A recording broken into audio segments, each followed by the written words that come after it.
Are live. What's up, everybody? How's it going? I think we're live. Yes. Yeah, we're live. Cool. Cool. Hello. Hello. Hopefully everything pops up the way it's supposed to. All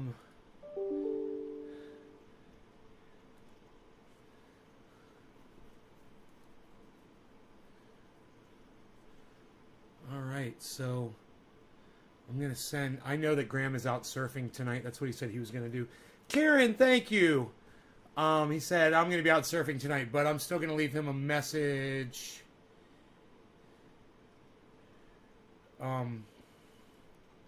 Yeah.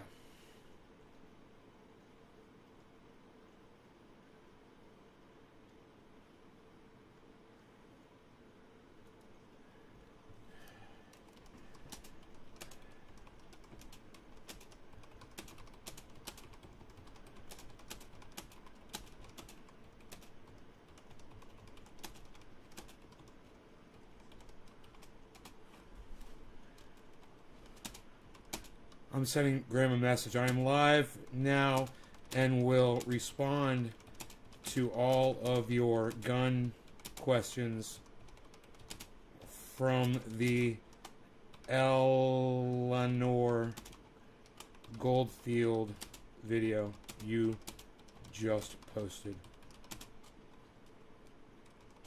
Feel free to ignore me. Just wanted you to know I was addressing it. Okay, great. Great. So we're going to go over the Grahm Elwood video.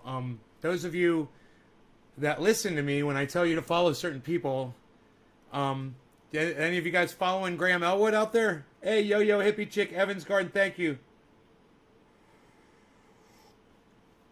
My guns are hot. I was working with the weed eater today. You know, after I went back out there and almost finished the whole outside, almost all the way around, not the entire thing. I got tired and I had to stop. You know, I'm like, oh, fucking my back. I'm got to be able to sleep tonight, right? Yo, Enoch, what's up, buddy? How's it going? I don't like red, bro. I don't look good in red, bro. I don't like it. It accents my boobies too much. Do not like the accents on my boobies. I don't like it. I think I'm going to switch. I'm going to find another shirt. I don't like this one, man. It makes me look like a big tomato. This shirt makes me look like a big tomato. What am I doing? I was like, I'm going to wear this red shirt. Fuck it. Now I'm like, I ain't wearing that fucking thing. Fuck that shit. Here, let's go with this one. So, yeah, man, I was just beating the hell out of that fucking ground with that fucking weed eater, man. Oh, yeah. Oh, yeah. Ugh. There we go. Going outside, Harles. Don't waste my dad's time. That's right. Ooh, nice and cold. What are you doing, Beeza? What are you doing, Beeza? I love you. I feel like I'm in the 70s, man. Some cop show in the 70s. Like I'm a bad dude. I'm a bad guy from the 70s. In a cop show. Breaking the law, man. Is this inside out, man? This fucking shirt inside out. Better not be, man. I'm going to be pissed off I'm wearing this shirt inside out. You follow Grahm? Oh, good. Well, him and I disagree on guns completely, and I'm going to address all of his questions that he put forth. Amber, hello. Thank you, Amber.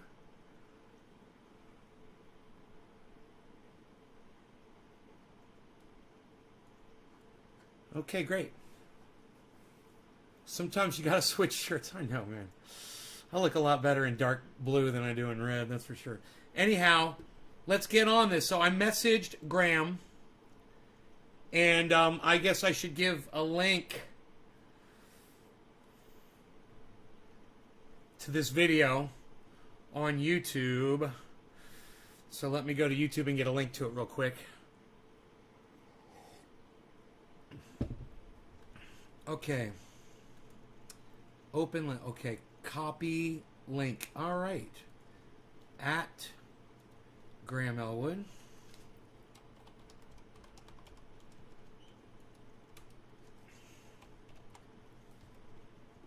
Okay.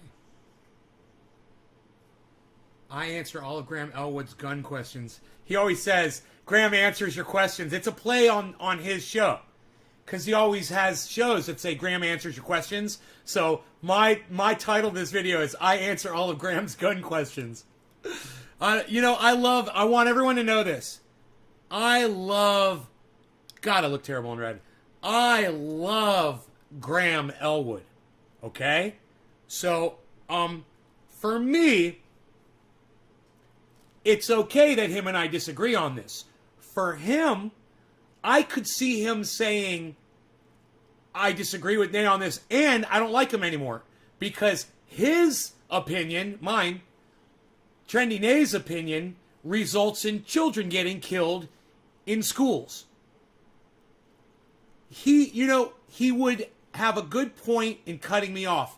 And if Ron Placone has cut me off because of the way I look at guns or anything that I do, all I say to them, to Ron and Grahm, I hope they both watch this, is, hey man, don't write me off, guys. I'm not grabbing a gun and going out and killing kids with them. All right. And I'm gonna go through this, and we're gonna talk about all of these questions that Grahm poses, because he made some very unfair statements in his defense of banning guns altogether. We're gonna go through, but one of the ones that pops out mostly is that he said, cars have improved over the years, and guns are more efficient in killing more people. He says, and cars kill less people. He says, there, I completely negated your car argument. Next argument. No, he didn't negate the car argument at all. He didn't even address what the car argument really is. It has nothing to do with the status of how efficient either of those two mechanisms are. A gun or a car. That's irrelevant to the conversation. And we're going to get into that big time. So if that's something that you think you find interesting, then make sure you... Huh? Who says that? You guys know who says that? Man, this shirt's making me feel very uncomfortable. I'm feeling very self-conscious with this shirt on. Is that okay that I put on a normal shirt, man? I don't like it. I don't like it! Give me a goddamn normal shirt. What do I got back here?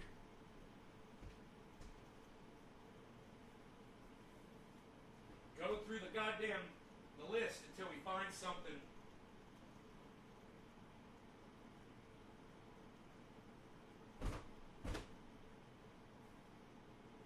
Oh shit.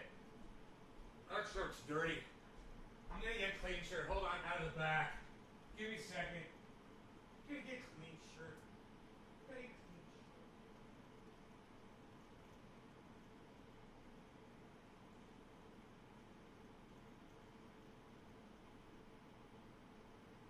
Definitely getting a Bernie Sanders shirt. Gonna get the Bernie Sanders shirt. Give me the Bernie Sanders shirt. I like Bernie Sanders. Bernie Sanders is good. I like Bernie Sanders. Here we go. Okay, I feel a lot more comfortable. All right, so. Show those guns. I'm all right. I'm good like this.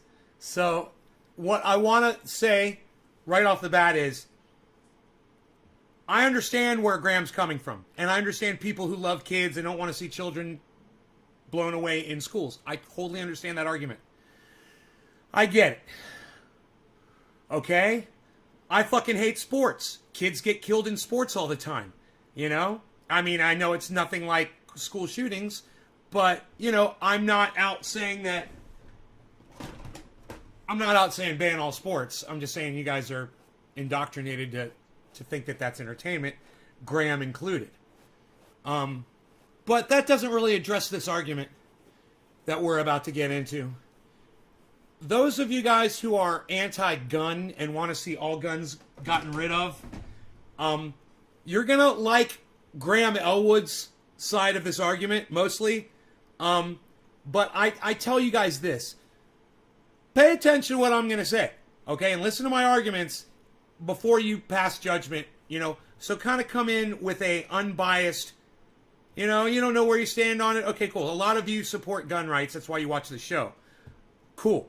There's a lot of people who don't watch this show because I support gun rights. I know that. But let's get into it, okay?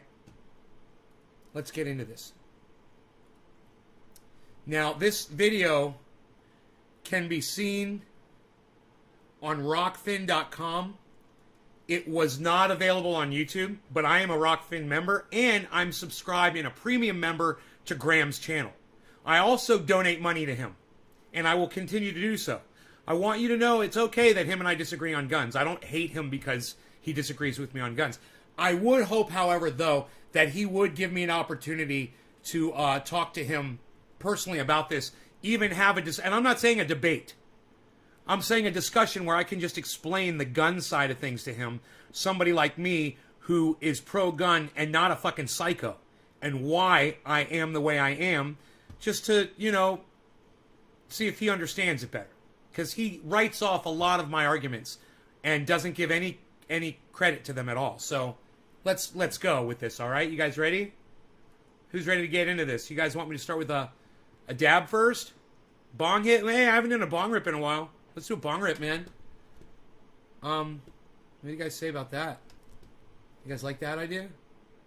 Grahm Elwood. Now make sure you everybody subscribe to Grahm Elwood on YouTube, the political vigilante, Grahm Elwood. Make sure you follow him on Twitter. It's at Grahm Elwood. Make sure you also follow him on Rockfin. Go over to Rockfin and check him out. He's a friend of mine. He's a friend of the show. He's appeared on this show twice, at least. And he's a really good guy, man. I love him. I just, I disagree with him on this. And I'm going to show you guys where I stand on it. All right, here we go. Sure, it's all that nonsense. It's unreal, man. So, let me go over to the Rockfin. Grahm Elwood on Rockfin. Matt S. Shave your knuckles for justice. Your energy is strong today, dude. Boo! That's that vegan fury, man. I don't know, bro. I don't know. I'm going with the cannabis guns. Thanks for the cannabis guns are rocking. Over on the Rockfin, I really appreciate it. The Annalise Show. What's up, Annalise? How you doing, sweetie? Check out my Rockfin tonight, 7 o'clock Pacific, for a special people's Hey, let's smoke 7:10, guys. All of you that have shared this. Susie Dawson and Sean O'Brien of Panquick. Check that out. Another Karen, Hippie Chick, Evans Garden Yo-Yo, Chantel, Mr. Blue, Baba Blue Jaws, Stephen Culbertson. What's up, Chris?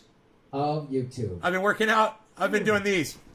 I guess they're not so woke over there at the Google, at the CIA tube. So check out Annalise's show, and again, they're going to be live with Nick Brana. And so weed eating. eating. Have questions about Nick Brana and the People's Party. Thanks for noticing, son. It's fair to ask the questions. Like, I think I'm a big fan of the People's Party. I hope they do well, and you have a right to ask, like, how are you going to do this? What are your policies? Where's the money? If I donate to you, where's it going to go? And what's it going to cover? And those are all great questions to ask. And if you have questions about Panquick, ask Susie. Panquick is awesome.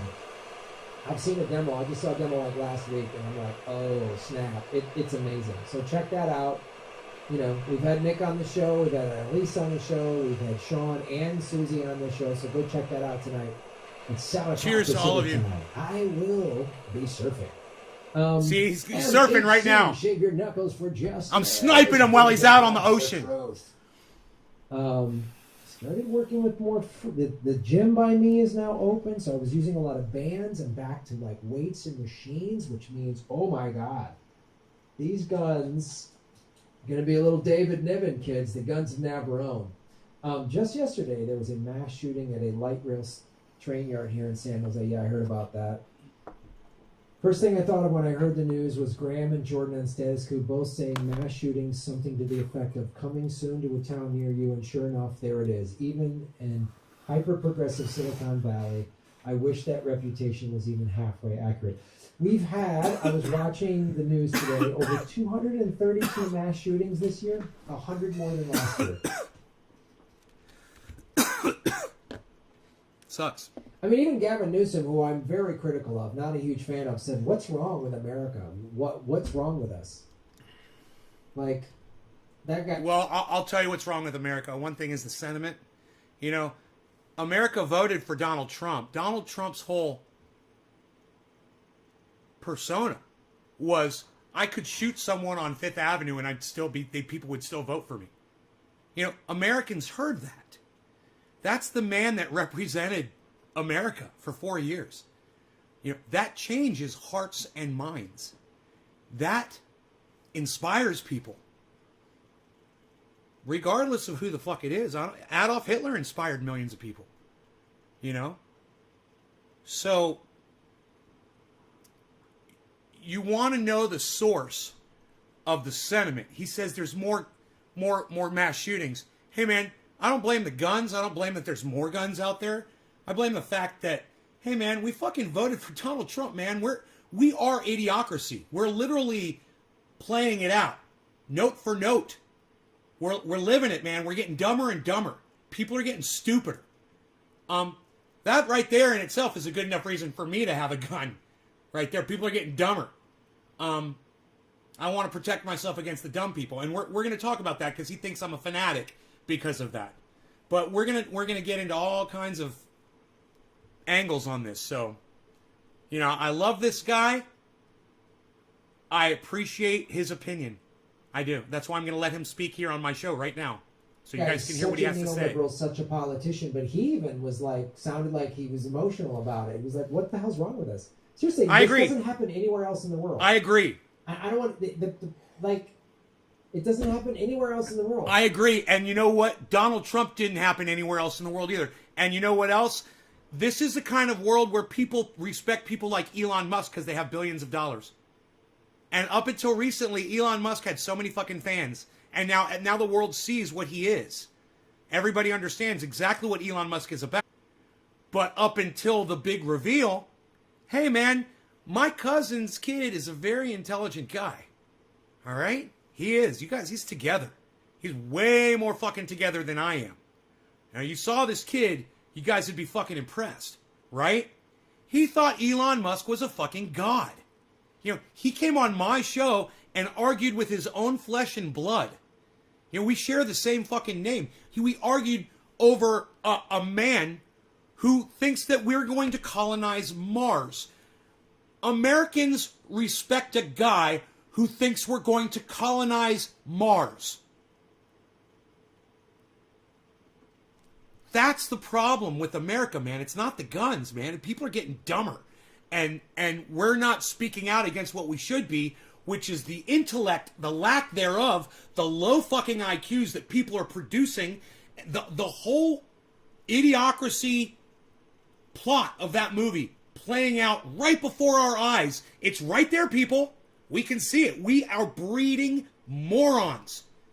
And, you know, this last generation that came out, the kids that were just a few years younger than me, and I got to tell you, man, everybody that I knew that was my age, that graduated high school, they all got jobs, man. They all got jobs. The kids that were a year younger than me, they did even better.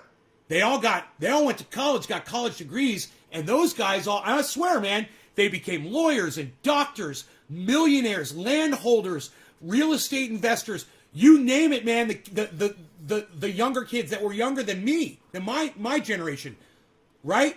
Another generation, same thing. Fucking super smart, going to school, you know, and then all of a sudden, like 4 years later, like the span of a fucking high school education, all of a sudden, the mentality goes down to nothing. I start talking to kids on YouTube and shit, and I'm like, yeah, what do you do? Yeah, I don't work. What do you mean you don't work? Yeah, I live at home, or I get by, or I hustle. One of my favorite ones. I got to hustle this week because I got no money. I got to make my rent. I got to go hustle. And I got to go cut a deal here, or spin a thing there, or whatever the fuck. Go suck a dick on a street corner. I don't know what the fuck people are doing. But the mentality dropped. People started thinking that they didn't need a fucking job anymore. Now, I'm not saying you should have a fucking job and play into the whole societal thing. I'm just saying, that's what worked for my generation. Getting a job and sustaining yourself and not preying off of other people or the system. That's what worked for my generation. And 4 years down the road, man, it started decaying. Now, I'm not saying that everyone that's 4 years younger than me isn't working. But I am saying there certainly are a lot of you and younger than you that aren't. They're just getting by. They've got a YouTube channel. They're doing Twitch. You know, and they're making money on a video. You know, they're not working. They're creating income. But a lot of these people have never worked a day in their lives. I went out today and I worked all fucking day with a weed eater. You know, I could show you the video of me down there with a weed eater, just weed eating. Just fucking weed eating all fucking afternoon. Just weed eating the day away.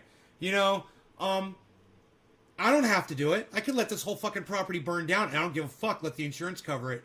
But I have a sense of responsibility. And I like work. And it makes me feel good.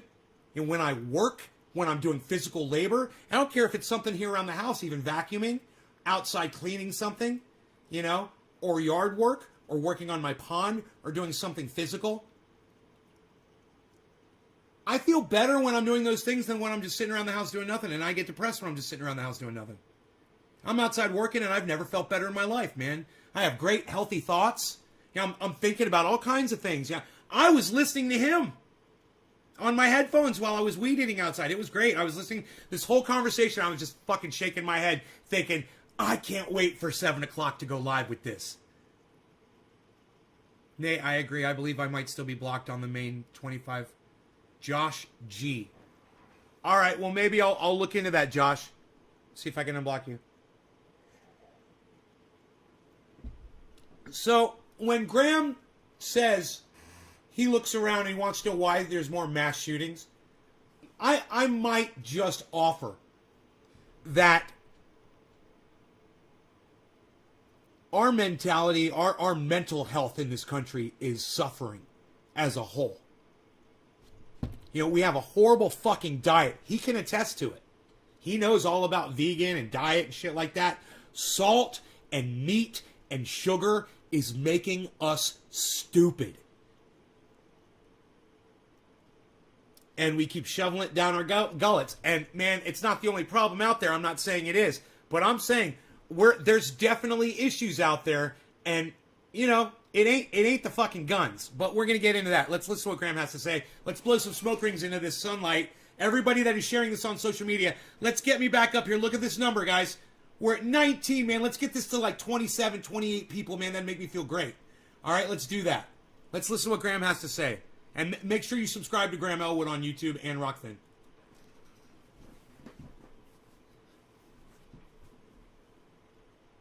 We're having an average of a mass shooting a day. More than that. We've had 232. We're not halfway through the year.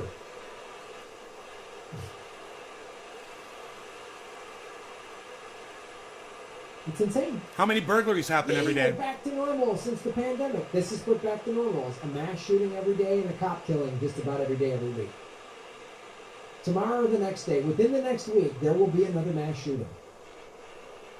And it'll be done by a male. Look, it ain't about work, guys. It's about gardening and sustaining yourselves however you can. So, guys, we're going to talk about that. Cheers. Probably a white male. And, you know, probably a history of mental illness with easy access to guns. If the next mass shooting doesn't have those qualifications, it'll at least have one of them. It'll at least have one of them. If it doesn't, another one will have all those qualifications. Yeah, here's the questions to ask. Here's the question. How did the shooter get the weapons? Who cares?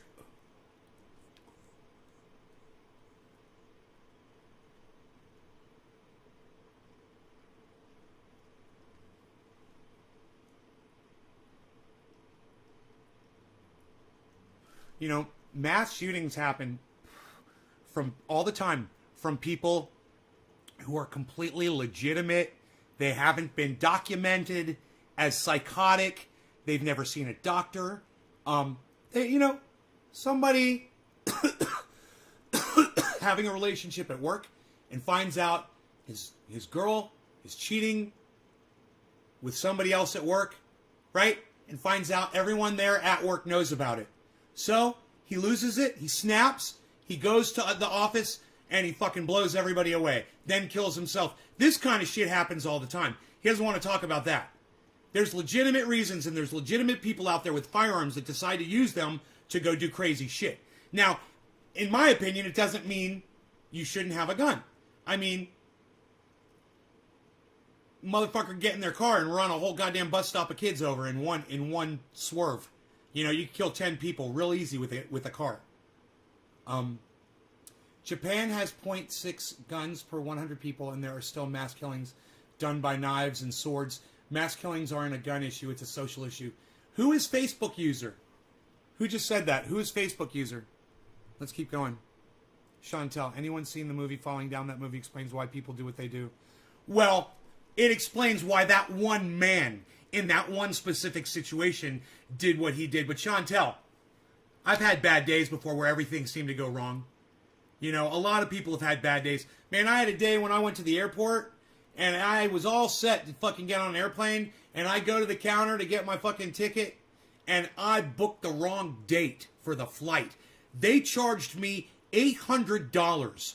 Hey, CT, listen, man, if you want to connect your Facebook to my Restream chat, which I wish you would do so it doesn't say Facebook user, do me a favor, buddy, and go to this website. It's chat.restream.io/FB, and you'll be able to connect there. Here, I'm going to put it on screen for you. Okay. It's chat.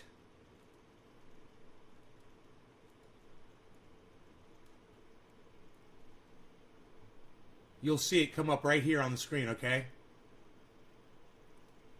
Why you beasling? Why you beasling? It shows how fast the mind changes people's actions. Yeah, I mean, things happen really fast, and people die, and someone grabs a gun. Yeah, you know, absolutely. It happens.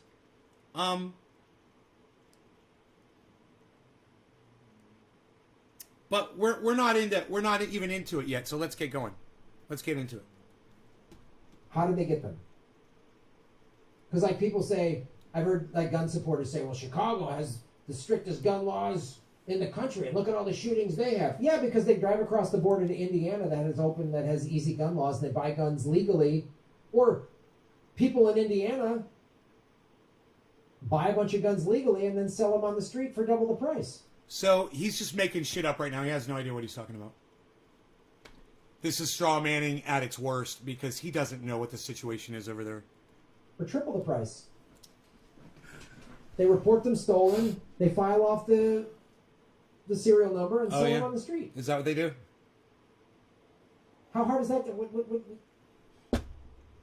I think filing off a serial number. So that's we don't need strict gun laws. Getting caught with a gun with the serial number filed off, the state next over, you can, kids can just fucking. You might as well have a fucking pound of heroin, in your car. You know, who wants to drive around like that? Okay? Hey, Second Amendment people, just keep living in masses. So what's the solution? Give everybody a gun? Okay, let me stop right there. What's the solution? Give everybody a gun? Hey, give everybody a gun who wants a gun.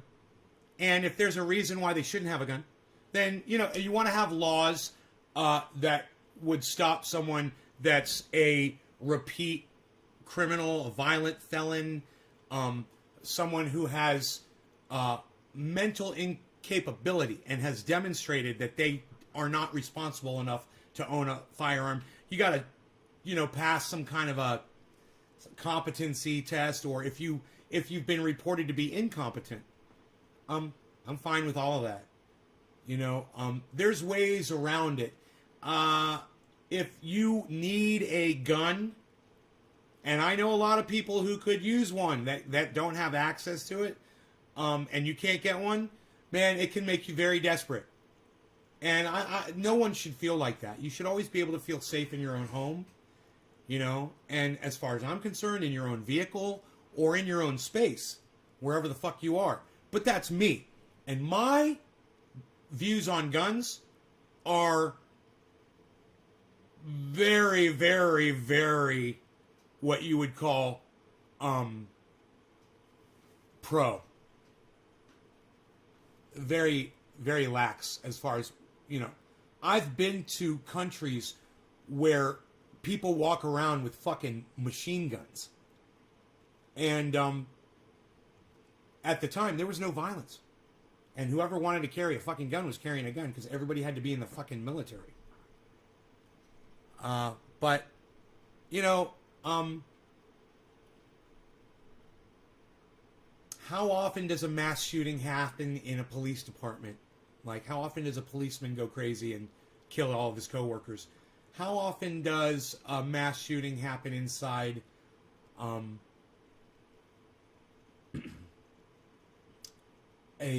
military base where all soldiers have access to rifles and sidearms?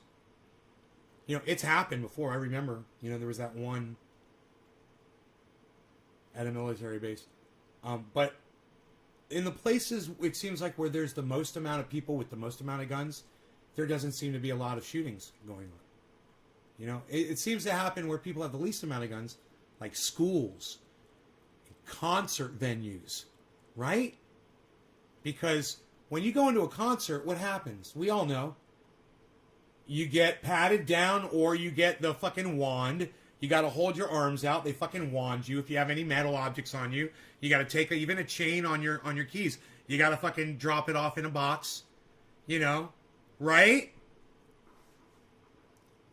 He's filibustering. Let's listen to him. Let's listen to him. What's the solution? Give teachers guns? That's insanity. That's no other country does this. Just talk to anyone from No other country is free like the United States, and I must say I like it free here, and I bet Grahm does too. I like having our freedoms. I like being able to travel around freely. I like being able to go and hang out with whoever I want to, not being looked into by the government because of the things I say on this podcast or wherever I go.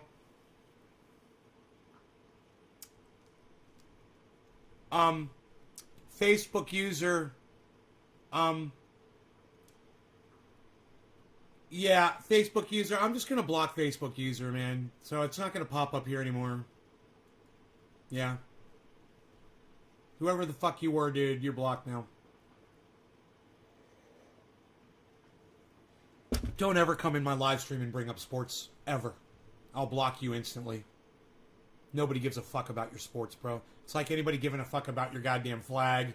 You know? Are you fucking kidding me? What did you have to do with that team? Did you put that team together? Yeah? Did you is that your team? Are you the owner of that team? Are you the fucking coach?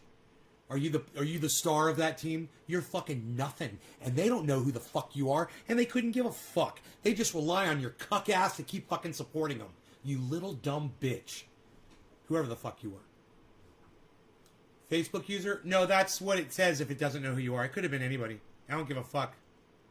I don't give a fuck who it was. You don't come in here talking about fucking sports. Especially when we're talking about guns. You know, you come in here, you listen to what we're talking about for 3 seconds, you know, you shut your cuck fucking face up, and you enjoy the banter. You know, the interaction that Grahm and I will share together now. another country and ask them about this. It's fucking stupid. Now, not any other country has elected Donald Trump as their fucking leader. Look, you want to talk about a fucking corrupt government? He's always talking about corrupt government secrets with Grahm, Elwood, and Lee Camp, right? Make sure you subscribe to that. Make sure you check that channel out. Make sure you subscribe to Lee Camp. I love these guys. These guys are fucking great. But they're both wrong on guns. In my opinion. You know. He's saying that other countries would, if you ask them. So I say this. Ask those countries if they would feel a little bit uneasy if Donald Trump was their president. And he just orders fucking... And he just literally ordered the government to spy on reporters.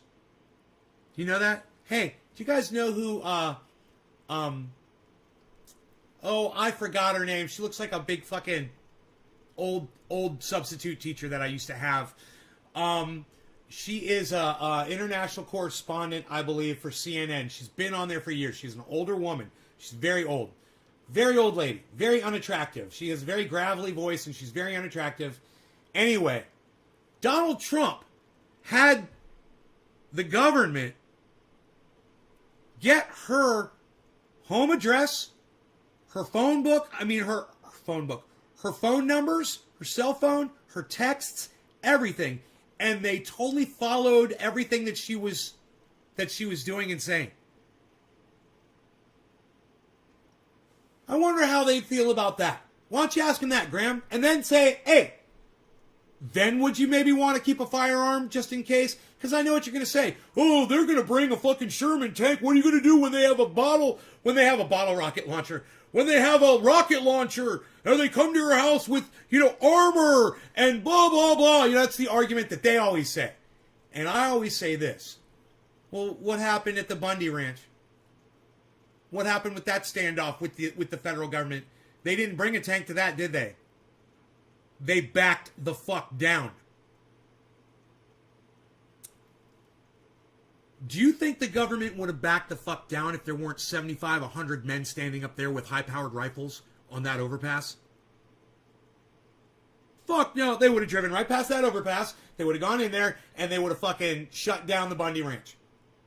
Now, I'm not saying what fucking Bundy was doing was okay. As far as I'm concerned, he was an asshole, and he was fucking breaking the law. There was no need for him to be doing that. He was literally provoking the government. What I'm talking about is the result. The result is he was breaking the law. The government didn't like it. They sent in armed agents to handle those people, to shut it down. And they were ineffective because Bundy and a bunch of his neighbors and friends and family had high-powered rifles and guns and stood their fucking ground. So when Grahm Elwood wants to say that you can't possibly stand up against the United States government, that was one man with one cause. He was just grazing his cattle on government land. Actually, when you think about it, that helps cut down on forest fire burning, doesn't it? If you're bringing down all of that grass with your cattle, you're fucking helping. The government should have been paying him. It's psychotic. So, thank America and the freedoms that we have that those men had the guns to stand up at the Bundy Ranch. And if you guys don't know what happened, you can go check that shit out. Let me tell you something. One man, one cause. But imagine this. The government starts fucking up. And it's not just one dude. It's everybody that has guns in the United States saying, we're not gonna take it. And they stand up for themselves and they afford change. You don't have guns, you're not gonna change anything.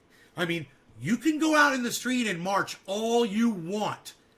And your guns can be at home. And as long as those guns are sitting in your home, that government's not gonna do fucking anything to you. Because you can kill them. And they know it. That's important. You want to talk about government secrets, Grahm. You want to expose the government, how they lie, how they can't be trusted, and how we've had Donald Trump, psychotic Donald Trump, for the last 4 years. Now we got psychotic Joe Biden, who's probably fucking following people too. He's probably already got names and addresses, phone numbers, and following texts of all kinds of people. With that fucking pig cunt, Cuntala Harris, as his VP. He's probably putting her right to work as a little fucking Gestapo cunt bitch. It's for reasons like that I truly believe that we are much better off. Children are going to get killed. I understand it. And hey, man, I used to say fuck your kids on this show, and I know that turns a lot of parents off. So I'm not going to say that. Look, I don't want your kids to get killed. I'm not going to say fuck your kids. I'm going to say I'm willing to help. I'm willing to try to do whatever it takes. As long as you don't limit the amount of bullets I can have in my gun. You know, hey man, I want a fucking fully automatic machine gun. You know, and I don't want a fucking license to have it. I want to be able to all fucking day long. But I don't want your kids to get slaughtered. And if you want to work really want to work at preventing the mass murders while preserving my right to defend myself against a psychotic government that I've learned a lot about from this guy. All right? He's exposed the government repeatedly every fucking day. He's taught me well. And I worry about the government. I worry about Joe Biden being a fucking psycho. I worry about lying fucking Cuntala Harris being a fucking psycho cunt bitch. You know, and taking over. You know, I want my fucking guns, and I want them to know I got them, and I want everybody to have them. And I want to be able to address the issues that we have with your children getting slaughtered like cattle, you know, in these fucking pens that you put them in where you think they're getting educated. They ever teach them about cannabis? They ever teach them about gardening in those fucking pens? In those fucking, in the fish barrels that you send your children off to? Oh, I'm sorry, man. I'm talking bad about parents again, and I apologize for that. That's the old me, and I need to not do that. I need to be nice to you guys, and I apologize. Look, you guys have to send your kids to school, and I understand that. I do.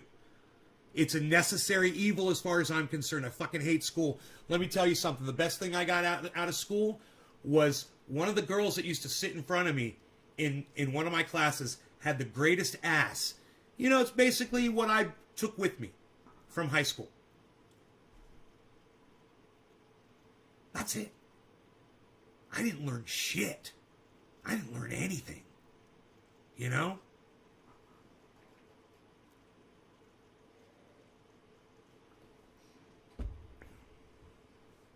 So, I'm here to tell you guys.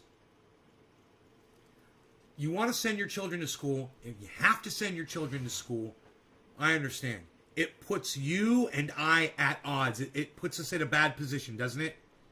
Because you're like, dude, you got me backed into a corner. What am I supposed to say to you? You know, yeah, I'm sending my kids to school fucking tomorrow morning. They're going right on the school bus. They're going to stand out at that bus stop like they always do. And, you know, hopefully a child molester won't drive up like that video we watched the other day and only pull 5 feet away from the child, you know, and scoop them right up and be gone and never be heard from again. Hopefully that won't happen to your children. But you'll continue to put them out there. Now, you want to say I'm fucking crazy for wanting my guns? I say, look at parents who are willing to set their children out at the side of the street while cars speed by. And then sit in a school that your children will never learn anything at. Your children are not going to learn anything at those fucking schools. Nothing. You know, unless your child is a mathematician. Let me tell you something. That's the one thing I couldn't learn. I couldn't learn math. Couldn't do it. I didn't learn it. It didn't fucking help. I know there were probably other kids who benefited from learning math and they went into mathematics. They're accountants. They're fucking doing shit with numbers. Accountants, you know, helping people with numbers, accounting, doing accountant shit. I don't fucking know. Whatever the fuck you want to do with goddamn numbers. It's the most boring shit. But, you know, maybe you want to be a fucking accountant. I don't know. Maybe you want to do the books for somebody, you know, like be an accountant. Or maybe you want to, like, do taxes for people. You know, like, be like their tax accountant. You know, I remember watching this stupid Bank of America commercial, and this kid came on, he goes, I really like numbers. He's like, I've always loved numbers, and I've always loved money. That's why I work for Bank of America. And I said, you are a cuck bitch. You are a fucking cuck bitch. And you need to shut the fuck up. You know what I love? Growing vegetables out of the ground and then eating them. Pfft, I love that. That's something worth loving. You're not really going to get that at a fucking high school education. And if you really want to teach your kids, you want to teach your kids well, in my opinion, and I'm not a parent, and I'm in no, it's just like I say about crypto, man. I'm in no position to give you guys financial advice, and I am in no position to give you parenting advice. I've never had one. I will say this.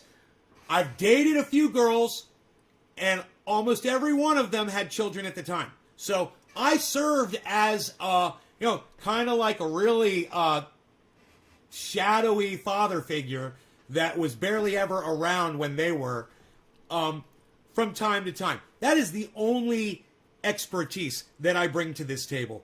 And I will give you this. You want to teach your children well, teach them how to feed themselves, teach them how to defend themselves, teach them how to build a house, how to live in one, how to protect themselves, how to survive a fucking forest fire, how to live out in the fucking wilderness, teach them how to clothe themselves and how to do it all on their own. You really want to teach your children well. In my horrible, fucked up, stupid opinion, jobs are going to become a thing of the past. You kids today, you're already refusing to work. They're almost offering you $15 an hour and you guys are still turning it down. Learn how to grow, man. Learn how to garden. Learn how to feed yourselves, man. And if you learn how to grow cannabis, that's a commodity that you can sell to people for money, for chickens, for eggs. Let me tell you something else. A lot of my neighbors, they all have chickens. I can get eggs whenever I want them, man. My neighbors are fucking awesome. I'm set up, man. I grow vegetables. I bring them giant fucking zucchinis. They give me fucking eggs for life. I hook them up with cannabis. I got eggs, man. I can live off of eggs. I got fucking rice. I got vegetables. And I really, everything goes down. I got my well. I got my power from the goddamn solar. Everything. You 3D print guns? Right on, Sean. Right on. Yes, we're talking about guns. We're going to talk about, I'm sorry, not these. We're going to talk about, God, they're so small. God, I got to get bigger, man. I got to bulk up. I need to talk to Robert Mulligan. I got to talk to Robert Mulligan and learn how to be like this. I got to be Necklace. Speaking of Necklace, I got to be Necklace. So anyway, that's what Mr. Boy Scouts without the abuse. I never experienced any abuse. Board 5, you're funny. It's not about Boy Scouts. I mean, Boy Scouts is okay. You learn how to do a Pinewood Derby car. It's not about that. He's got a problem with guns. And I've got a problem with people that abuse their gun rights. I say there's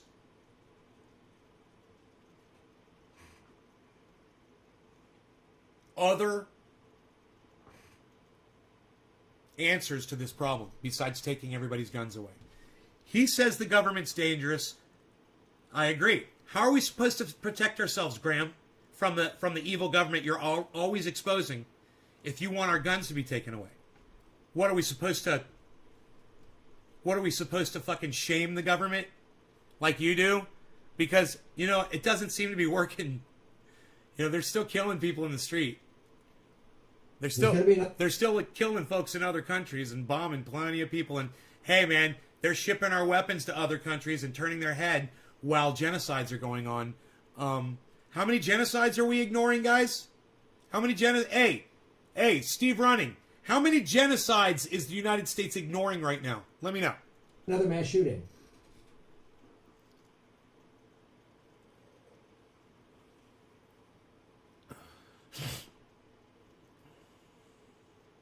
So, that's Wingbird America. Violent madness.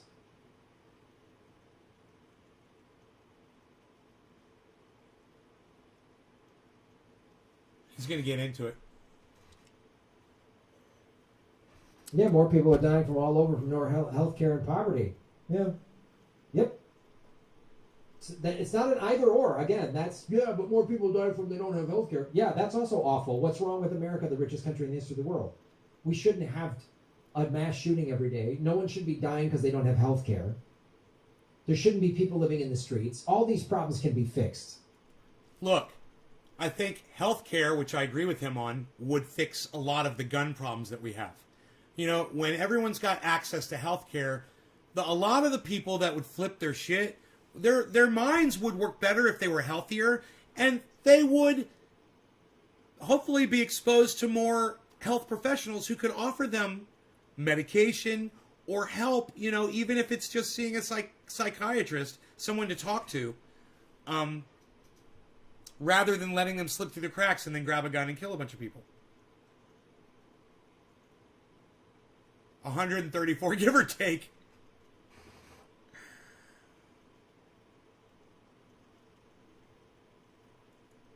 You don't have to pick. It's not either or. It's just we're dabbing. It's preposterous. But all right, America, just it's a form of insanity to defend this and downplay and say it's not that big of a deal. Oh no. It's a big deal. So okay, I'm not insane. It is a big deal. That's why I'm taking the time to address this with Grahm. Yeah, it's a big deal. Your children shouldn't be getting slaughtered. Okay? Healthcare would fix this. So much of this. I'm not saying it's the silver bullet, pun intended. It's not the silver bullet to the problem, but it would cut down the mass shootings. Man, if we were healthier mentally. Remember at the beginning of this, I said we're idiocracy. We're getting dumber and dumber. Lack of healthcare is part of this. Used to be your parents had a job and you got sick and were going crazy. They'd go get a professional. They'd take you to an emergency room. They'd 5150 you. They would help you. People don't have money anymore. People don't give a fuck anymore. People are letting their kids run rampant. Grab the fucking family AR and go to the goddamn local school and mow down some kids.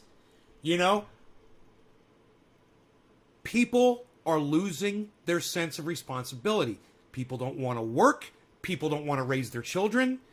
It's not just the guns. There's all kinds of issues, and he's addressing a lot of it. So I love this. People who are addicts or who lived in an alcoholic addict home and make excuses. It's like, your husband or your wife is drunk all the time and they get DUI and they keep getting fired. Yeah, but I've seen you get a little too drunk too. They make excuses. Well, the boss was a dick. No, you showed up to work drunk. That's why you got fired. You know what I mean? The cop was an asshole. Well, cops can be assholes, but you were drunk driving, so you got a DUI. Even if the cop was a dick, you were drunk driving, which is putting other people's lives at Cheers, risk. guys. Thank you for sharing this video. Please keep sharing it. You're doing so well. So what am I supposed to drink? Water? Keep sharing the video on Twitter. This is that same crazy... Share it at Grahm Elwood. Oh, you can't take my gun. All right. Cool. Cheers, guys. Everyone gets a gun? You and your children aren't safe. Does that make you feel good? Texas just now, like anyone can buy a gun now without any background checks? Okay. Mark my words, today is May 27th. A year or two from now, a couple years from when that law was just enacted and it becomes official in Texas, maybe it just became official or it's going to, whenever. Mark my words, 2 years from that date, Texas will have more shootings. Texas will have more shootings. And Texas will have more gun deaths than they did prior to that law. And they're okay with that. Guarantee it. Prove me wrong. They don't care, though, Grahm. That's the point. Remember this day. Yeah. Texas is going to have more power This rhetoric outages right here because isn't they helping didn't fix anything. The power outage problem from March. Texans don't give a fuck. Out because we're Texas, we're all alone, and they're like got them off of federal regulation back like in the 1990s. Texas is like 2 steps past me where I am with guns, right? Now I sound very, I guess you would say, liberal with guns. I guess that's the right word to use. In the literal sense, not in the political sense. I think that's the correct usage of that word. I'm not sure. But I'm very lax with guns, man. I am very pro-gun. So, you would think, Texas. No. Texas, they'll fucking shoot you wherever the fuck you stand. They don't give a fuck, dude. It's fucking Texas. Texas is hardcore. Texas was, built on the gun. It's a different mentality than what I was even raised with. It's beyond. And I was raised with a military mentality that guns are necessary tools that you respect and you take care of and you understand completely, and you always hold them in the correct way. You always treat every weapon as if it's loaded, right? Every weapon is always treated as if it's loaded.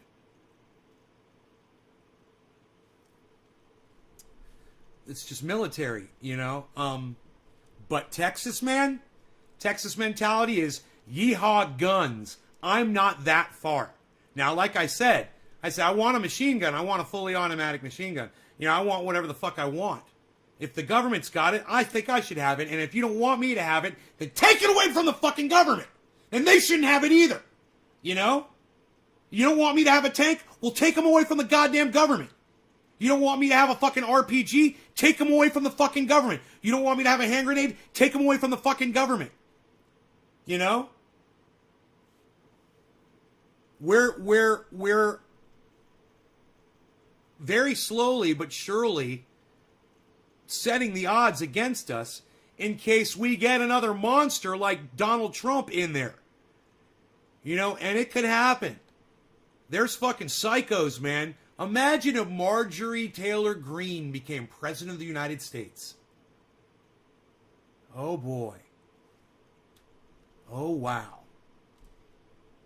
Imagine if Donald Trump Jr. became president. Imagine if Steve Miller became president of the United States. Do you still not want to have guns? Access to guns? You know? Imagine coronavirus comes back twice as bad. You know, a change. I forgot what they're called.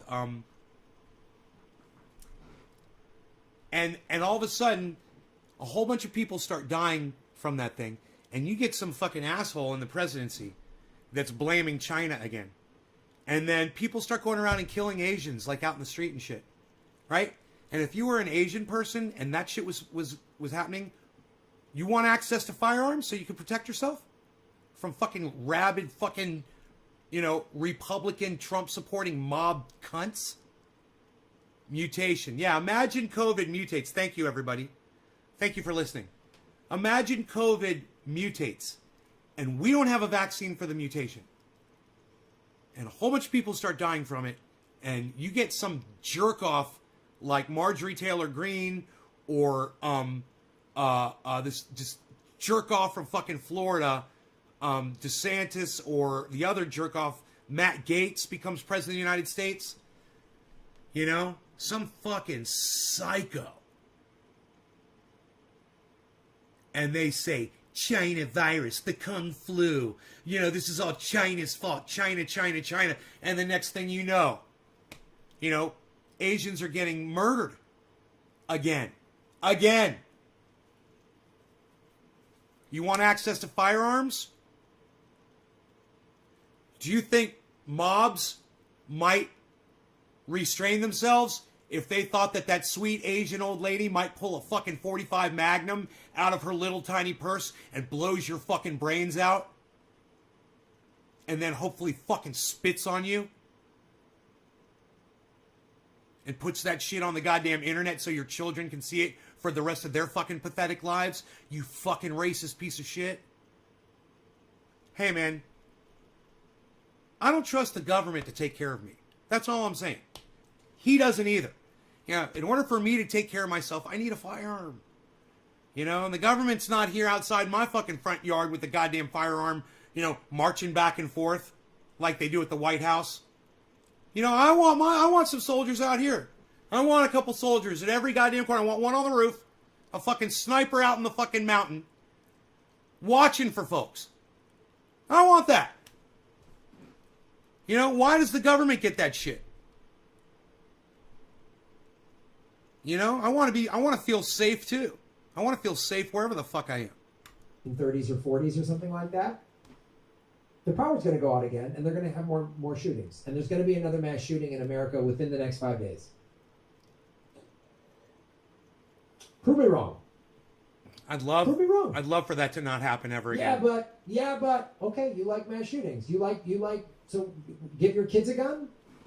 So if everyone has a gun, you think that's going to make less shootings? No, give the teachers a gun, or put some veterans at the, you know, that need a job. Put retired veterans at the at the front of schools. You know, harden the schools off so someone can't get into them. You know, treat your children like you treat your money. You know, look at a bank. You guys worship your fucking money, don't you? The fucking Americans, they worship their money. Look at the fortresses they put their money in. These banks, they got guard outside, they got a guard inside. You know, they got giant security systems connected to fucking send the police immediately if somebody presses a button. They got a huge fucking safe with a giant fucking wheel on it. Only the fucking manager, you know, and one other fucking employee knows the goddamn the combination to get into the fucking safe. They've got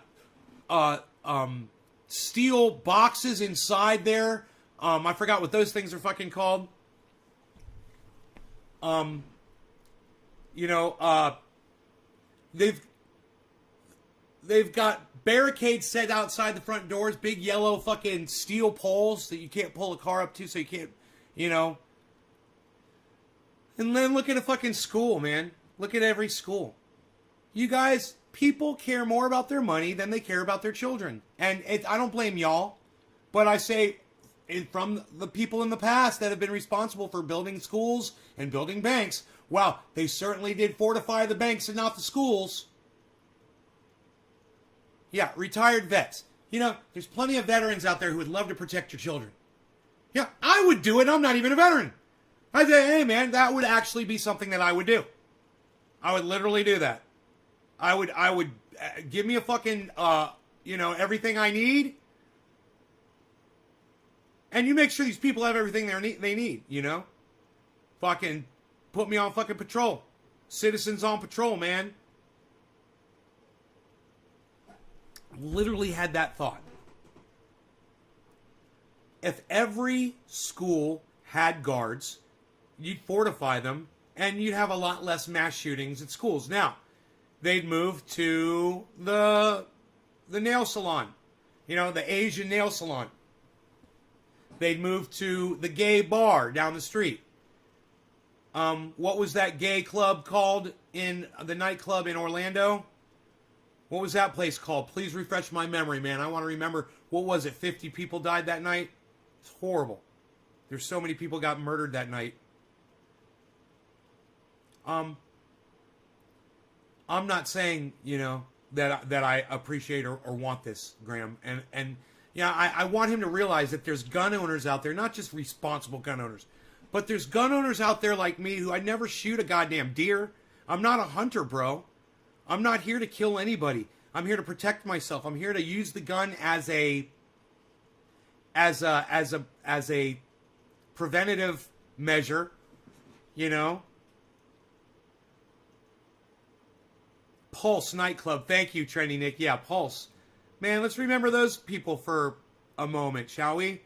You know, just so Graham understands, we care, man. The cannabis community cares, and the people like me that are NorCal that, you know, have guns, and all my neighbors have guns, man. We care, man. We don't want to see your children get slaughtered. It's true. We're not crazy, man. We want our guns, but we don't want your kids to get hurt, and we sympathize. You know, I understand right now it seems like we want these rights at the expense of your children, but we want these rights and we want to help protect your children. Why is it that every right-winger or NRA person or gun supporter out there that goes out and says, you need to fortify schools, you need to stop having these gun-safe zones, you need to have protection, why do they get called out as psychos? Oh, you're crazy! That's a horrible idea! What, are you going to give guns to the teachers? Yeah! I'm going to give guns to the teacher! I'm a teacher and I got a gun! I'm going to give guns to the teachers so they feel safe, so they can protect those students, so it serves as a goddamn, what is the word I'm thinking of? A deterrent. Thank you, brain. It serves as a deterrent. My firearms that I possess in my home served not only as tools to protect me in that most heated moment when I might need them, they also serve as a massive deterrent. Because I guarantee you, there's crazy people out there, man. You know, and me talking about this and just putting it out there, it serves as a deterrent, so people are like, man, you know, if I were literally to show up there and put him in harm's way, he's literally going to shoot me right in my face. Death by nay. And he's going to be on his property. He's going to be within his right. And he's going to win. He's going to get me. And that's going to stop somebody from trying to do it. You know, let me tell you, I've had plenty of death threats, man. And somebody that I actually love him, but I just feel bad because he's got a problem with his politics. But H.A. Goodman, man, he got a death threat. He got one death threat once. And, you know, he got into guns and he put it out there, you know, that he's got guns and that he's well equipped and he's a good shot and he understands them and he owns a bunch of firearms, and he totally pussed out, man. I'm like, dude, it's like some fucking 13-year-old kid, you know, on his mom's laptop or on a smartphone fucking with you. It's some little dick, you know, or it's some retired veteran that is going, man, I don't want to go to prison over that motherfucker. You know? Either way, you got nothing to worry about. I've had snipers, man, threaten me. I've had military snipers threaten me. You want to have fear? You want to be scared of some shit? Have a fucking military sniper say, dude, fuck you. I'm coming after you. And you're like, oh, dude, that guy's a fucking sniper from the goddamn army.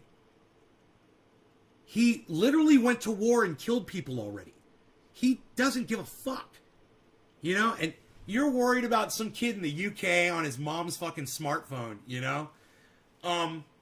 Trust me, man. There's so many of us out there. There's so much. It's like you would have to be extremely narcissistic to think you're going to win that fucking lottery. And it's okay. You know, if he would just treat it differently, if he would just buck up, that motherfucker would go away. But H.A. Goodman let that guy know that he was scared of him, and now that guy fucking just totally brutalizes him. Poses as him on Twitter. Nobody can fuck with him. And H.A. Goodman can't do anything about it. And let me tell you something. I don't support it.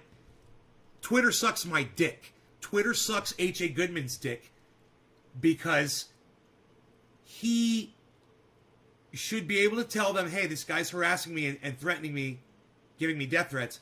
You guys need to take him off of Twitter. And they won't fucking do it. He's impersonating H.A. Goodman. And they won't remove him from Twitter. I got someone impersonating me too on Twitter that they won't remove. But they stopped. They probably lost the password to that account. They haven't logged into it in like fucking 4 years or some crazy shit like that. I tried to get it removed because it had a bunch of bullshit. People would find that and think that was me. You know, and so it's got like 300 fucking subscribers. And just for that reason alone, I wanted to get rid of it. But they won't. You know, why? Because Twitter sucks. What? What, kids? What does Twitter suck? Oh, wait. Shit. I barely have anything here to do this with.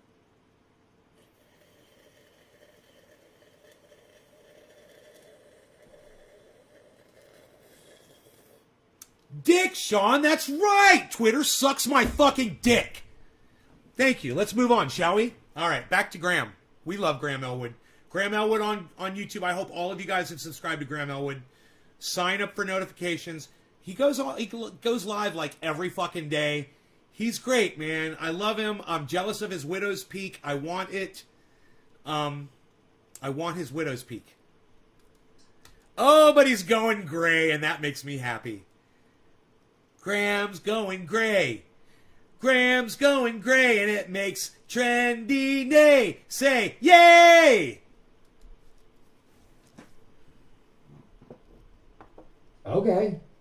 Why do we need driver's license? Just anyone can have a car. Why have a DMV? Why take a driver's exam?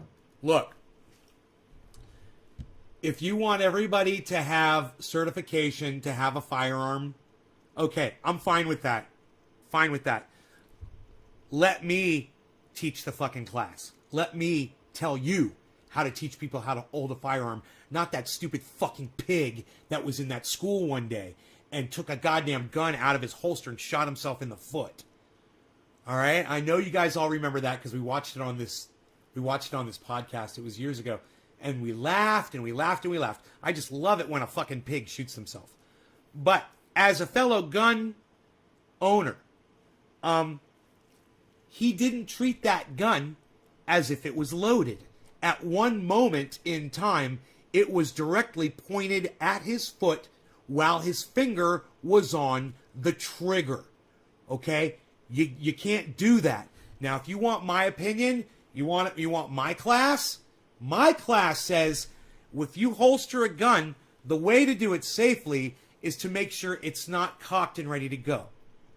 Anytime you put a gun in your holster, make sure it's not cocked.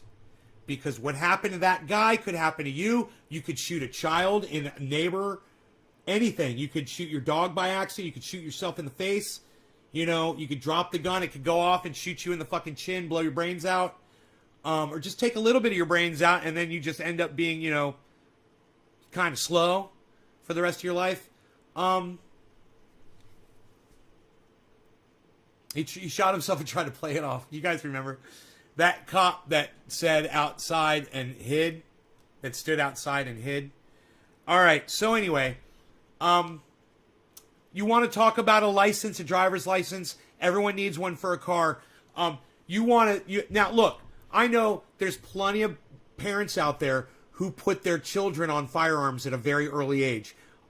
Listen, my father put me on firearms at a very early age, okay? And I know Karen, she killed her first deer. I think she was 6 years old or some crazy shit like that.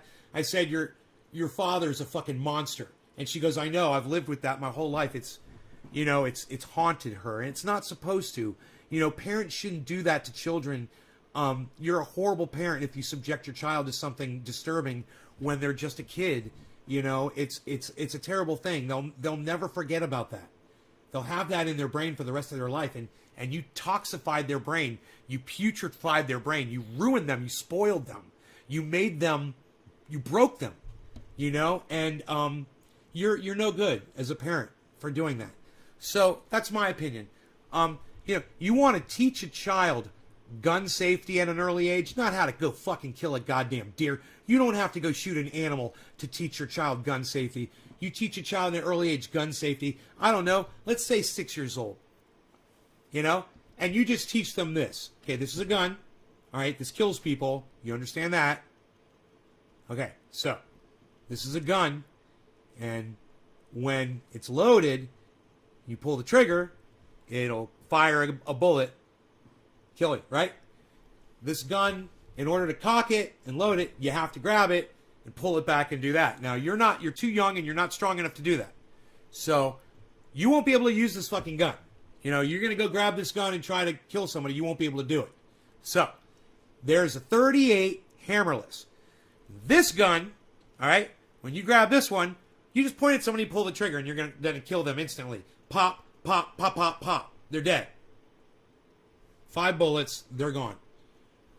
That's the gun you go for. Now, the gun's always loaded. It's always ready to go. You can never point this gun at yourself, at your foot, at your face, or at your sister, or your brother, or your pet, or your mommy or your daddy, or your friends. And you can't ever play with this. Because if you do, I'm going to kill you! And then you take the gun and you put it somewhere and you tell your child where you're putting the gun. You're like, look, I keep this gun here. This is what my father did. This is what my father did with me when I was a kid. You don't ever grab this weapon. You don't need it. But if your mother and I are ever not home, somebody breaks into this house and you have no option, you know where it is, and you know how to use it. If your child is mature enough at that point, I'd say I was mature enough at about 7 years old for that. Then I say go ahead and do it. But you got to teach him the flashlight lesson. You pretend it's a flashlight with a beam of light, and you can even use a flashlight. You can say, you see where this light is pointing? Okay, that's your gun. Okay, it should never point at your arm. It should never point at your face. It should never point at your brother, your sister, your mom, or your daddy, or at a wall, or at the floor. A lot of people like to point guns at the floor. Don't do it. All right, you're gambling when you do that. You're so much better off always holding a firearm straight up in the air. Always hold the firearm straight up in the air, away from people. Okay? You've got a much less chance of hurting someone if that gun does go off if it's pointed up in the air than if it's pointed down at the ground. Because if it's pointed down at the ground, all it has to do is hit a rock or something metal or something that's really hard and like compact dirt even, and it can fucking bounce up and ricochet, and it can still kill anybody. So if the gun is pointed up, even at a roof, if you're inside a home, you're safer. You're way safer. So that would be my gun course for a child. And I would say, yeah, go ahead, Grahm, and make sure they pass my class. I just taught it. Okay, there it is. You can start at children, let's say 8 years old. Okay? And it's up to the parent if they want to start at 8. And if a parent is confident that their child is ready at any age, then I say fine. If your child is 4 years old and you feel like they can handle a fucking firearm and they're smart enough to know not to kill somebody, there's children out there smart enough to do that. I'm sure 4-year-olds. I'm sure you could teach a 4-year-old not to kill somebody with a gun. So, that's my gun safety class. All right? I don't agree. It's safer to aim at ground between the shoulders. What? Yeah, I don't agree. Well, you don't understand firearms like I do. You know, I obviously understand firearms. You know, I understand the physics of a bullet better than you do, obviously. I still remember the Christmas movie and the kid got his eye shot. What if grandma's upstairs, Nay? Well, you know, when you are underneath somebody, you don't point that gun up at where they are. You would point it up and out this direction. So it would go out the wall. But not straight up where, obviously, if there's somebody above you, what did I say? It's like a flashlight, right? So if grandma's upstairs, like this, and then look, I'm not going to hit grandma at all. Still pointing it up, just not straight up, because I'm not a fucking idiot. Good question. I disarm my weapons into the sand pit by my home. Okay, Jerry, you're a fucking idiot. Think about how stupid it is what Jerry just said. So Jerry's shooting his bullets into the ground when he's done. Not only is he taking a risk there that it's going to hit something in the ground, but he's putting objects in the ground that a bullet could ricochet off of and come back and shoot him right in the eye. So, Jerry, you know, I'm teaching the class. I recommend that you listen to me. You're going to learn something instead of trying to come in here and teach my audience what's obviously not smart. There's no bullets embedded in the sky, bro. You know, if you don't understand how to take a bullet out of your gun, you shouldn't have a fucking, without firing it, you shouldn't have a fucking gun, Jerry. You know, obviously. You don't know how to take a bullet out of your fucking firearm without firing it? Holy shit. Wow.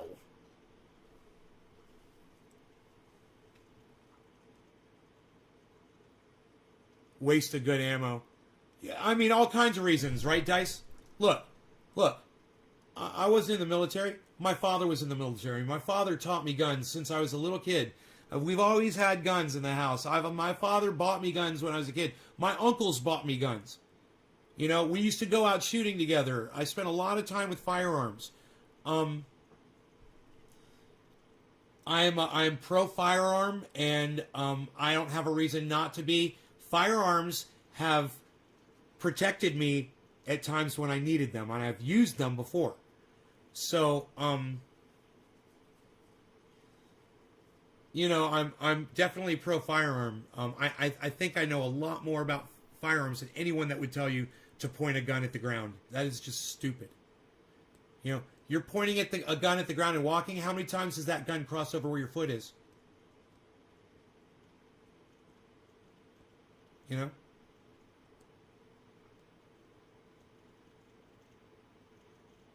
That gun goes off.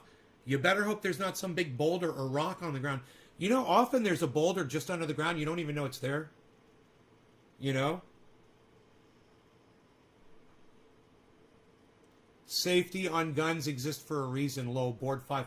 Hey, board 5, not all guns have safeties on them, brother. So you don't understand guns either. Oh, Jerry, you're fucking with me? Okay, well, let's move on. That was funny. Let's do a dab and move on, shall we? Let's listen to what Graham's got to say. That was funny, bro. I liked it. Driving's a privilege, but owning a gun is a right? I'm glad that you guys are talking to me. Cars kill people. Yeah, and you have to go to school, and you could lose your license if you keep getting in accidents or get a DUI. If you fail the driver's exam, you don't get it. If your eyesight goes bad, not if you're your driver's license. When you get too old, not if you're what is her name, Kylie Jenner. The state can take your privilege, your driving privileges away. Not if you're Kylie Jenner, man. You run people over, kill them, DUI. Fuck it. You're fine, bro. I mean, you're fine. 100 times safer than the car of 50 years ago. Lady. Guns today, more this is lethal. for everybody that is still sharing this. Thank you guys so much. Keep sharing. We're doing really good. Please keep sharing the video. Next argument. Next argument you want to lose with? Next. Australia had a really horrific shooting in Tasmania in the early 90s. And they said that, and the country overwhelmingly said, we're done. They passed all this strict regulation. They made. Yeah, they don't have Donald Trump as the president either, or Joe Biden. Guy can't even remember his own name or what he ran for.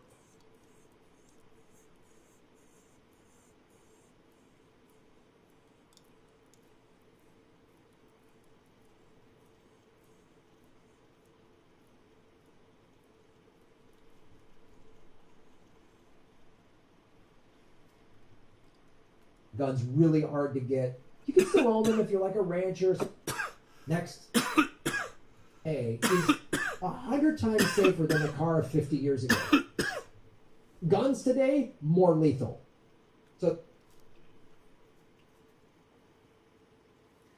So he says because cars are safer and guns are more lethal, you can't argue cars against guns. I'm going to argue cars against guns right now. Okay?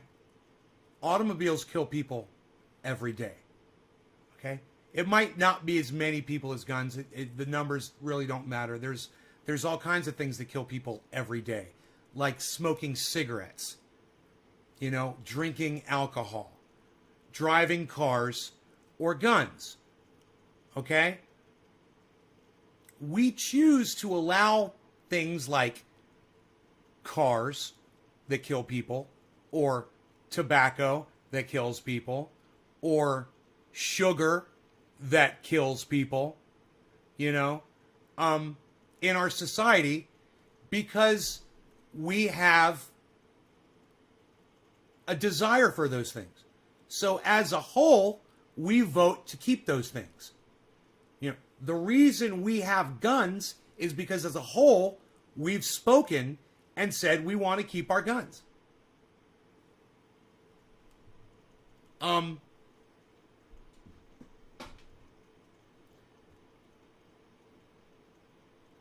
You can't eliminate cars from this argument. You can't eliminate cars by saying cars are kill less people and guns kill more people now. So that eliminates the argument. You can't compare guns to cars. I just totally did. Right? It's got nothing to do with cars being safer and guns being more deadly. The argument of using cars in this argument has nothing to do with what Grahm is saying. So he hasn't disproven anything. Cars are something, it's what I would call a necessary evil.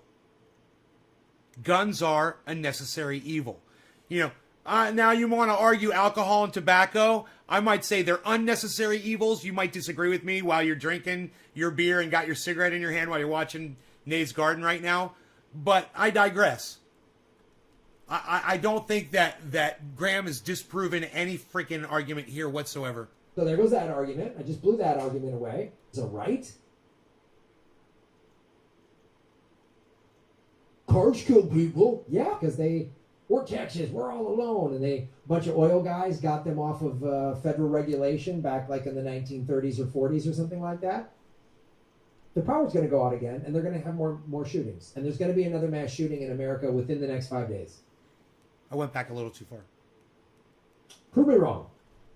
Sorry. Prove me wrong. Yeah, but okay, you like mass shootings. You like so give your kids a gun? So if everyone has a gun, you think that's going to make less shootings? Okay. Why do we need driver's license? Just anyone can have a car. Why have a DMV? Why take a driver's exam? Driving's a privilege, but owning a gun is a right? Cars kill people. Yeah, and you have to go to school, and you could lose your license if you keep getting in accidents or get a DUI. If you fail the driver's exam, you don't get it. If your eyesight goes bad, you lose your driver's license. And my argument to all that is if you use a gun in commission of a felony, you go to prison, you're never allowed to possess a firearm again. Chris P., I think you're wrong. I think there's a place where we can all come to terms if you'll pay attention instead of saying something fucking stupid like you just did in my live stream.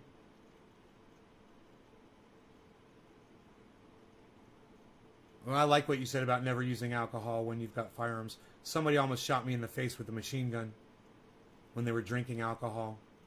When you get too old, you lose it. It's gone. You lose it's a privilege. And the gun discharged. Almost hitting me in the face. The state can take your privilege, your driving privileges away, and cars have all these safety laws. The car of today is 100 times safer than the car of 50 years ago. Guns today, more lethal. So there goes that argument. I just blew that argument away. It's not an argument. Next argument. Next one. Next not an argument. So we weren't arguing that. Nobody's arguing that. He's look at him fucking filibustering on that. Australia had a really horrific shooting in Tasmania in the early 90s. I remember that. And they said that, and the country overwhelmingly said, we're done.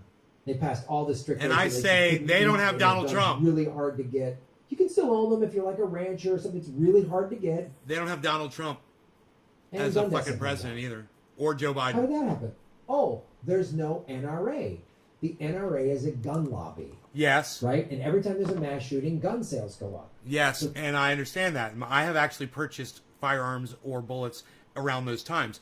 Number two, I'm thankful for the NRA. And you might fucking hate me for saying that, but they defend my right to have my firearm.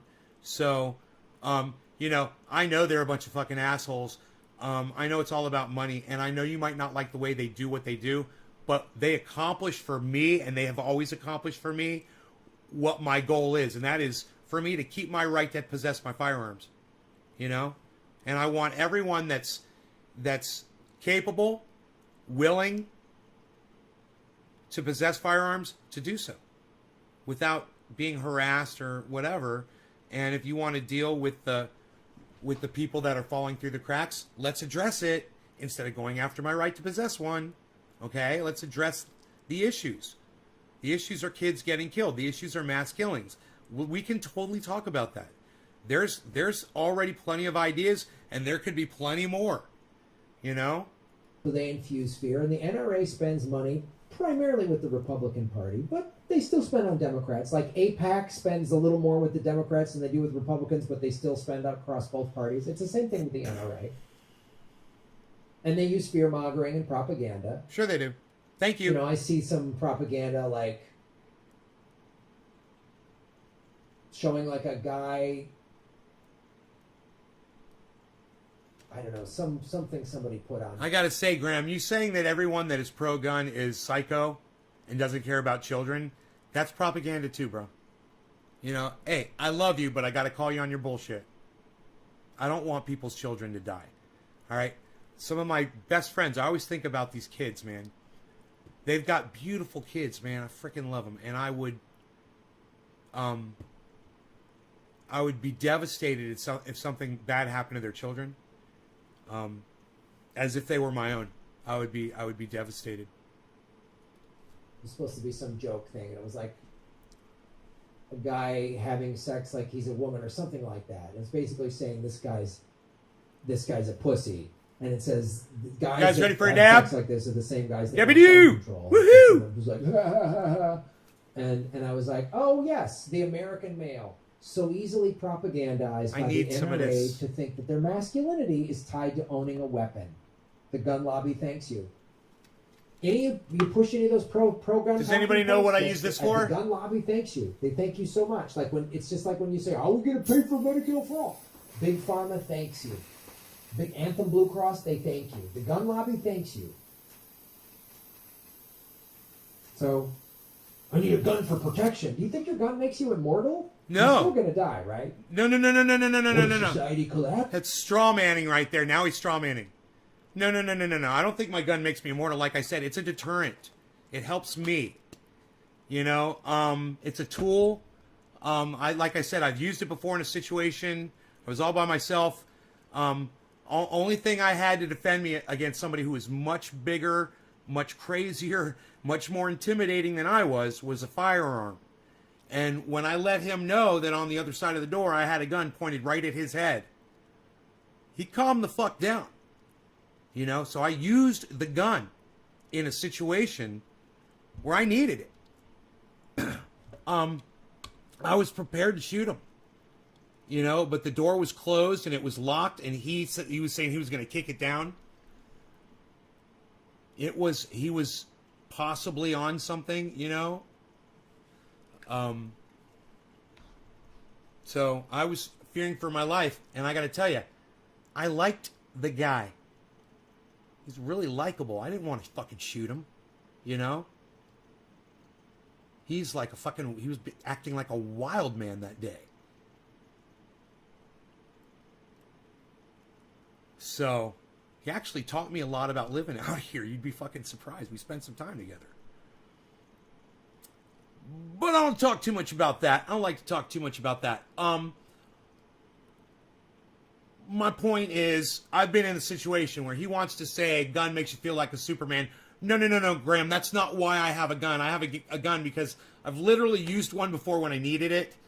And I use it as a deterrent. And I want it to protect myself. You know, if I'm here and let's say a couple of my neighbors' dogs get out and they break into my yard and they're attacking my dog and killing him, and I could just go outside with my gun and fire off a couple rounds up in the air, pop, pop, pop, and they fucking run away, you know, then that gun is serving me a valid purpose, you know, just as that alone.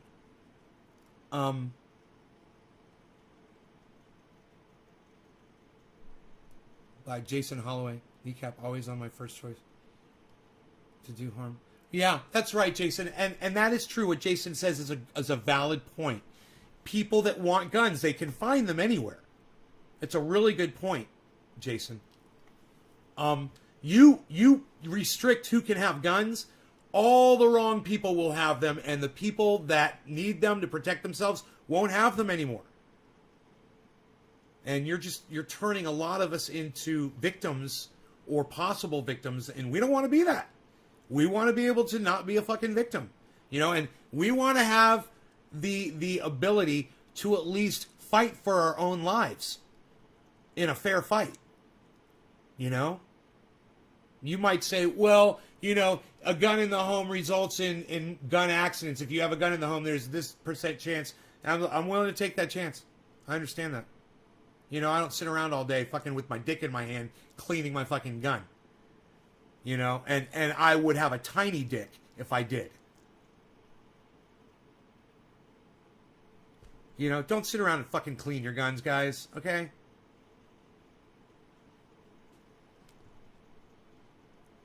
And I don't have a gun. Like the crazy survivalists always, they can't wait for society to collapse. So Bullshit. Bullshit. Man, I hope I'm wrong. I hope Guy McPherson is wrong. I hope the world lasts a real long time. Hey, man, I hope fucking Elon Musk colonizes Mars and proves me wrong, man, and that there's a whole bunch of people living on Mars before I die. Wouldn't that be fucking great? God, that'd be fucking awesome. You know, convert it to goddamn oxygen over there, like, and cool it down. I don't know. Whatever the fuck you guys figure out how to do. That'd be fucking great. Go ahead and do it. Prove me wrong. It sounds a little challenging, though, doesn't it? Proving me wrong? So I just assume I like to play it safe. Yeah, I like to err on the side of caution. My father taught me that. It's always better to err on the side of caution. For me, erring on the side of caution is having a firearm in the house. You know? The error would be, if I had that gun with me and I was out in public and I was in a situation where I was going to be killed and I pulled my gun out and I shot somebody and killed them, you know, maybe I'd go to prison for 3 years. You know, maybe I'd be able to prove that I had to kill someone to save my own life. Regardless, I'd much rather be alive than dead. I'd rather err on the side of caution in that specific situation. Just as an example, right? I like to err on the side of caution. So, you know, you got to weigh the consequences. What's worse, going to prison? Maybe you go to prison for 10 years. Maybe they think it was premeditated murder. Maybe you go to prison for fucking 30 years. But you get out in year 31. Is that worth it? No, you got to weigh your options. What works for you? Never understood why people say colonize Mars when you could just fix the planet. I know, right, Josh? Josh, you're watching the right channel. Keep watching my channel, bro. Is there open carry in California? Not that I'm aware of, Chris. I don't know. I'm all for open carry. I'm all for that. I like I said, I've been in foreign countries where that was a thing, and it was cool, man. I sat on a bus next to someone that had a fucking Uzi. You know, strapped right to their chest. Sat right next to him. Automatic machine gun, dude. It was like this big. You know? Like a cell phone, man. Dial up murder? Yeah, I might sound a little crazy about that. I might sound a little gun-ho. But let me tell you something. I'm not as gun-ho as Texans are. Kill people and be fucking savages. They can't wait for that shit. That's not true. To turn into the road. He's strawmanning right now. It's not true. I don't want to have to kill anybody ever. I never want to have to use my gun ever. Ever. I want to be prepared and understand how to use it and know if I have to that I'll be able to shoot somebody, you know? I never want to do that. Let me tell you something. I had a dream. You guys know this story. I had a dream. I killed somebody in the dream. And I remember after I did it, man, I felt bad. I felt really bad. I knew, though, after I did it, I knew that I could do it. But I indiscriminately shot somebody through a door so many times. You know, I knew that I killed them. It was just so clear. And, man, I'll never forget. I was fucking the bullets going through the door. He was a big dude in the body dropping and hitting the ground. And that sound of his body hitting the ground, it was so horrible because there was nothing there to catch him. You know, there was no muscle. And so his body just sounded like a fucking bag of like laundry, you know, just hitting the ground. It just sounded so, it was so vulgar, man. You know, I'll never get that out of my head. And, you know, if I had to do it, I'd feel fucking horrible, man. I don't want to have to kill anybody ever, man. I had 2 people threaten me. Totally fucking threatened they were going to murder me, blah, blah, blah, blah, blah. Hey, man, after time, they fucking looked me up and they were like, bro, I checked out your show the other day and I'm sorry, blah, blah, blah. Hey, man, can we let bygones be bygones? And I was always like, yeah, man, absolutely. You know, I have no problem with that. That's great. You know, you're growing and you don't want to kill me anymore. So, yeah, I support you. You know? Absolutely. I just want to get along with everybody. So, Graham, don't strawman people that are pro-gun. You're misrepresenting me, and you're propagandizing your side of this argument, and at my expense. But I love you, bro. I love you. But you need to understand that there's another side to this argument. There's people that love you, bro, that support you in everything you do, and I always will, that disagree with you on this subject. You do when society collapse. What are you going to do? Punch my way. I'm out. Punch my ticket. I'm done. Really? Society just becomes like mayhem. There's just roving gangs. Sounds like my sister. And people are just getting raped and killed. What the fuck do I want to live in that world for? Graham, I'm going to offer you an invitation because I love you so much. Graham Elwood, when society collapses, you and your family can come live with me on the mountain. How's that? All right? That option is open to you. Now, I'm not saying that you're still not going to punch your ticket. But if that were to ever happen, you might actually be in a place where you want to live. You might have a beautiful counterpart. You might even have children. You might have a pet that you love, that you want to protect. And you might be like, wait, dude, if I'm going to punch my own ticket, I got to punch their tickets first? Even my pet? What are you going to do? Flush your goldfish down the toilet, bro? Have some responsibility, man. I'll make it easy for you. All right? I'm not crazy. I'm not crazy at all. I'm offering you an alternative to punching your own ticket, okay? That's only to him. Any of you other fucking crazy motherfuckers show up, or his audience, Graham and I are going to take you out. We got fucking guns, and we will fucking do it. We can punch our way through anything. I'm done.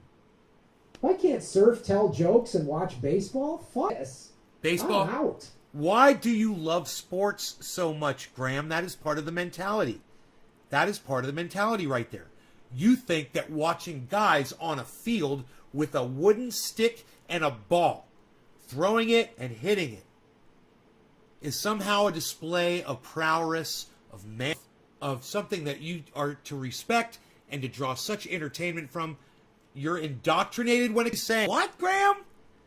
Come on over, bro. Come on over. Let's talk. Fuck. Blame for COVID is like blaming hurricanes on Barbados. Goddamn people in Barbados keep running around in circles. They're causing hurricanes. So, your gun can't stop climate collapse. Couldn't stop a pandemic. If you want to just shoot your neighbor, then you got all these guns. I got these guns. Try burning this one. Eventually, if society collapses and you're in your fortress with your militia and all your guns, you know what someone's going to do? They're just going to burn you out. I'm in my fortress with my guns. They're just going to set your fields on fire. And there's nothing you're going to be able to do about it. They're going to smoke you out till you smoke to death and die. They're going to cut off your food supply. They're going to contaminate your water. That's how, like, savage tribal shit would go down. That's how that'll work. So then what with your AR-15? Society collapses. You better be ready. Okay, they got a dentist in the apocalypse. When everything society collapses, you have a dentist, you have a chiropractor, you have an eye doctor. Because let me tell you something, little root, and we saw that this pandemic, kids. I think we're so too. Ethereum's in 2007-10. What are you going to do when the food supply? Grow my own food. Okay, again, someone can burn your crops. What do you do when you twist your ankle? Don't just go to the doctor and get it taken care of. We saw that when COVID, the hospitals were overrun and routine. What are you going to do if you have a heart attack or a stroke? Or just shortness of breath? There's no doctor to go to because society's collapsed because you didn't want gun laws. And you kept voting for idiot Nazis and fascists, either in the Democratic or Republican Party. I'm sorry, what happened? No, I'm just trying. I just want you to see what this. I'm going to live off the grid with my guns world looks like. It's going to be horrific. It's going to be horrific. Yeah. No, it's not going to be horrific. I'm basically living that life right now. And me and all my neighbors are getting along just fine. Yeah. I just want you to know what happens. Yeah, what happens? What happens if your appendix bursts? Hey, man, let me tell you something. There's plenty of doctors that live in my town, and I have a feeling that they're going to keep doctoring even if, the grid goes down. I have a feeling they're going to keep taking care of people. That's what doctors do. If somebody's appendix bursts, I have a feeling you might be able to get it taken care of. Just rush you to the hospital, which is appendicitis. It's a routine operation. Oh wait, no, there are no hospitals because society collapsed. No, but you can find a doctor who could fucking do that for you. Definitely. What's going to happen? What happens if you have an impacted molar? What's going to happen? Then you're going to do the exact same thing. You're going to find a dentist that is still doing dentistry, out of their home or whatever. These are, if you can't, then, you're going to have to bite the bullet on it. It's going to be a new world, but I'm going to try to survive as long as I can. I just went like a whole year with no medical problems at all. Why can't I go 10 more years with no medical problems? I'm willing to roll that dice. I'm not going to punch my ticket, just because I'm worried that I might, get an impacted tooth or break my arm or, have a, diverticulitis again or get fucking Bell's palsy or whatever the fuck, Shortness of breath. Maybe you got a weird valve or a clogged artery. Oh, you're dead. You're done. Your Air 15 is not going to prevent that. You can't shoot your heart attack. Okay. Next. Straw man. Next dumb question. Just keep saying stupid shit and I'll shoot down all of your dumb... I've heard all of these before. Did someone say that in chat? I wonder if someone said something stupid in chat about off-grid. What do I do with the gun? Gun? Yeah. Okay. What do you do when your neighbor turns on you? What if your neighbor has a bunch of guns and they just decide to turn on you? Because you have all the food and they don't. Okay. And they've got kids.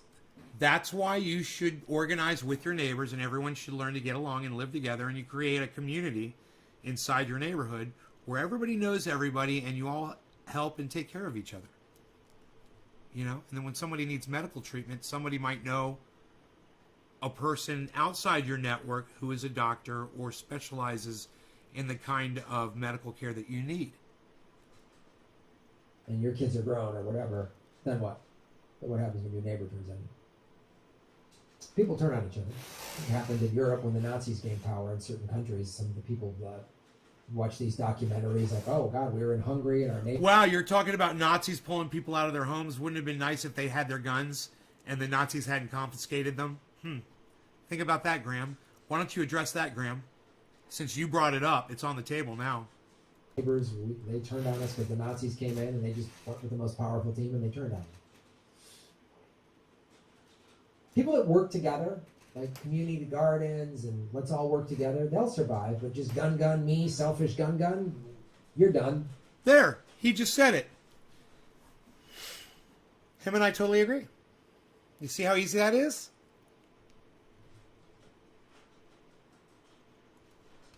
You're done. Okay. Next, if your neighbor has a bunch of guns and they just decide, people watch these documentaries like, oh, God, we were in Hungary and our neighbors, they turned on us because the Nazis came in and they just went with the most powerful team and they turned on us.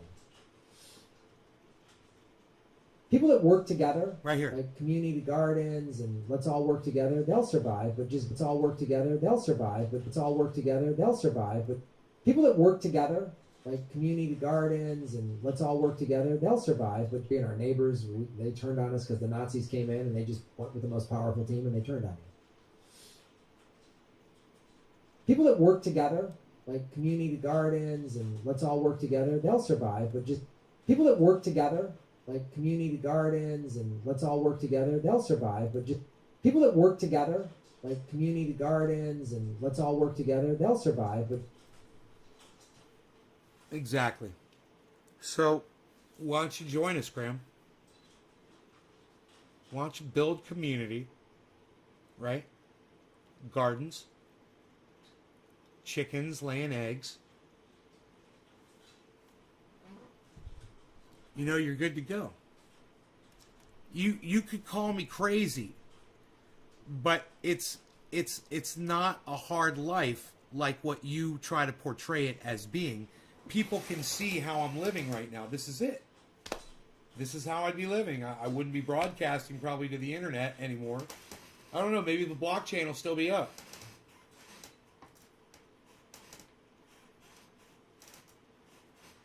You know, a lot of the blockchain is supposedly running on green energy. Maybe the blockchain will still be up. Maybe I'd still be broadcasting. Who knows? My point is this. You've got a lot of negative things to say about things you know absolutely nothing about, Grahm. But it's funny because you make the one statement that matters. You then at the end of that you want to tag it by saying, but gun, gun, gun. Well, part of those gardens and those neighbors and the community, part of that is defense. To keep that, you know, what good is it? What good is a garden if you don't put a deer fence around it and the deer come at night and they eat all of your fucking lettuce and your hard, you know, grown vegetables like tomatoes and stuff? What good is that? You know, what good is your community if you don't have cameras set up, you know, security patrolling, you know? These are things that a lot of people have already thought about. We've been in this situation, Grahm.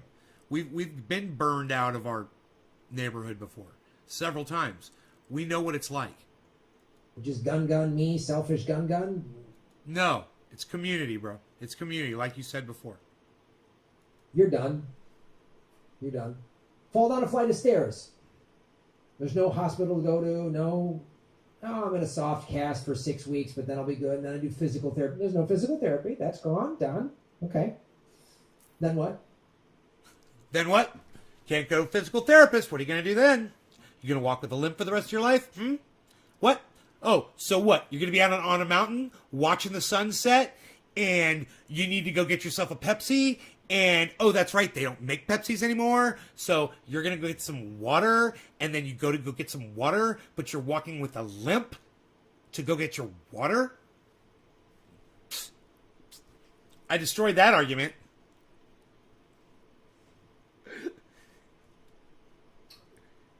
Eyes go bad, I'll just go to the Walgreens and buy a pair of readers. No, those are done. Gone. Those got smashed. That's why I bought a bunch of them. I bought a whole bunch, stocked up on these. Like he said, it's good to stock up on them and treat them, keep them in a case so they last a long time. Because you never know when, you know, you might not be able to buy that item anymore. There's 3 per box. So I made sure. Stock up. Graham's no big deal. So I got a box of readers, bro. Big deal. Just fucking blew you out of the fucking water, didn't I? Oh, you don't think that there's readers in here? Well, let's find out. Maybe I'm just full of shit. Huh, I wonder what this is. Ooh, still got the tag on it. Still got the tag on it. What are these? What are these? What?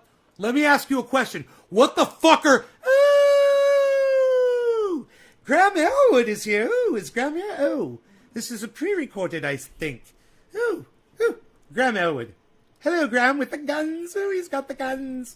Grahm Elwood with the government secrets and the Lee camps. Oh, yes, and the guns and the... Oh, and the shaving the knuckles for justice. Oh, you must love him. So I've got this pair right here. And what's this? What do you think this is? I don't know. Let's find out. Remember, I got these right here, too. I got these. These are the ones I use. What's this? Whoa, these have a tag on them, too. Brand new readers, Grahm? Wow, man. Let me tell you something, Grahm. Your arguments are really weak and really easy to just, woo! What is going on, everybody? I'm back so quickly. Oh, this is a new pair. Oh, I'm going to be around for a very long time. We've got a lot of pairs of sophisticated nay. Oh, in cold storage, don't we, So, Grahm, Elwood it is. Let's go back and hear what our friend has to say. Okay, next. Next. Got a nice dog. Oh, your neighbors ate your dog because there was no more food. What did I say about my what did I say about my neighbors? They got farm animals, they got chickens, they take care of me, I take care of them, we feed each other. Like he said, community. Okay, don't forget what you said, Grahm. You said community people are gonna make it. The community gardens, the people that are growing and taking care of each other, we're gonna make it. We're gonna make it as long as we can. We wanna survive. We don't wanna I wanna watch the sunset as many times as I can from my mountaintop. You know? Then the storms and the hurricanes because of climate collapse. Well, you'll just shoot the hurricane with your AR-15, right? No. So that'll stop the storms. No. Floods. No. Oh, brush fires are going to start. Yeah. In some place like California where there's dry climates, there's dropping water and all this coordinated. No, he's right. That's all gone. So no. So the brush fire, you're going to shoot the brush fire with the AR-15? No, I've got a 2,500 gallon tank sitting on my, or it might actually be a 5,000 gallon tank of water sitting up here on my mountain. And the fire department came and looked at it and said, this is perfect to plug into. If there's a fire here, we can use this. We could tap right into this. You know, my neighbors around the corner have a water truck. My other neighbor, his next door neighbor, has a fire truck, water truck as well. So we're pretty covered on that, Grahm. You know, we're NorCal mountain people, and we're prepared for a fire. We've had to extinguish one already. I'm just asking. I'm just trying to figure this out. You going to shoot the brush fire? No, we're going to put it out with our water trucks. Floods? You going to shoot the flood? Flood? No, we're going to be up on mountains, so we don't get flooded. Right? 3,000 feet, Grahm? Good drainage? You just said drought conditions. Ground sucks it up pretty fast. Plus, we could catch a lot of that rainwater and use it. You know? Drought. Right? Gun, flood, flood. Gun, flood, flood. Gun, flood. Shoot the flood. Shoot the flood. Is that what you're going to do? No. Yep. No, I'm going to live on a mountaintop. That's what I'm going to do. I love him so I don't mind talking to him like this because I love him so much. Thanks for watching the show, everybody. Shave your knuckles for justice. Boom. That's going to be a full segment. You know why he did this? He cuts it short. He's reading my chat right now, and I said, Grahm, I said on my 710 show tonight, I'm gonna answer every gun question that you asked, and I put that in his chat like 5 or 6 times. I'm like, on my 710 show tonight, I'm gonna answer every question that you asked. It'll be survival of the fittest and craziest. I know. Shoot the flood. I know that he saw what. A little bit of mad, like people were like, I know you guys are laughing, but like people were like, yeah, survivalists. No, man. Live in that world? It's awful. No, we don't want to live like Mad Max, bro. We've imagined that could be an outcome, but we don't want to live like that. Nobody wants to live like that. You know, we're not hoping for it. We're not rooting for it.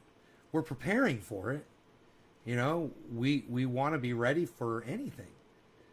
That's what I was taught as a child. And when you guys are talking about the Boy Scouts and shit, they teach you be prepared, and you be prepared for fucking any situation. You know,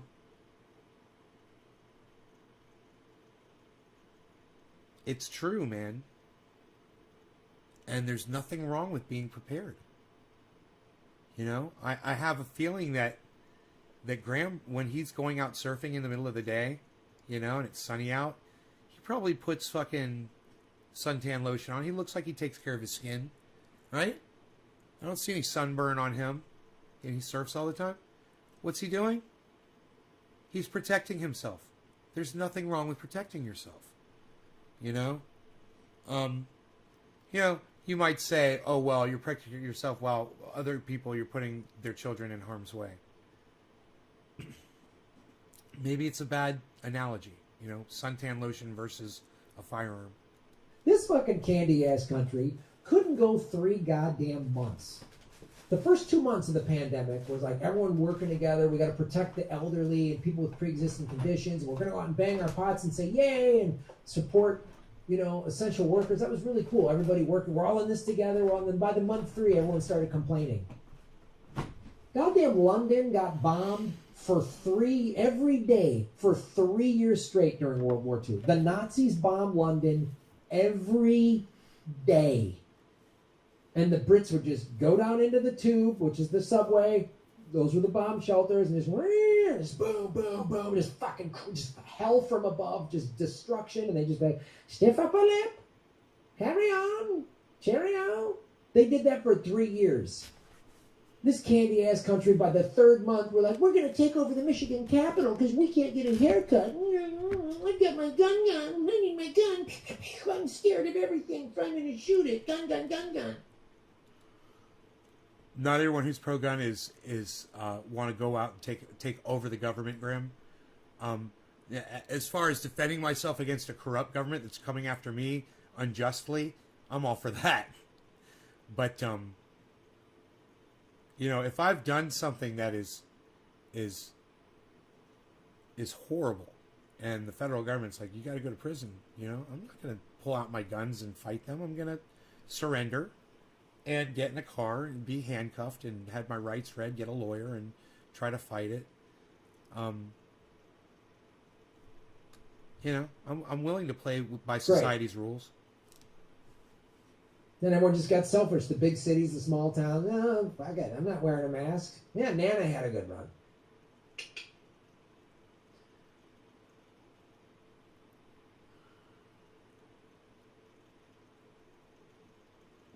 Doc Terminus, shave your knuckles for justice.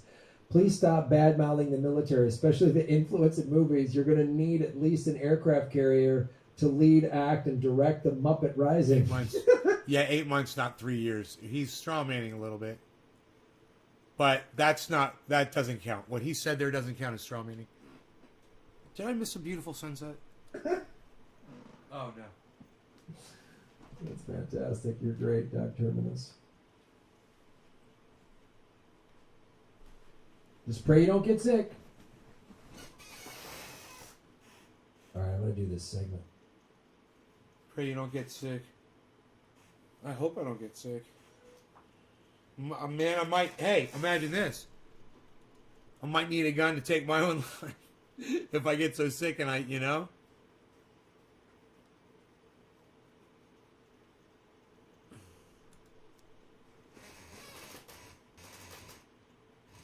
Squeaky Mike. I heard this on my headphones. Only one of my headphones. Hello, everybody. My name is Grahm Elwood, and you are watching Political Vigilante. Look at it rise up, just like my vegan guns. My vegan guns are making Gotham great again, folks. First headlining show Monday, May 30th. Yeah.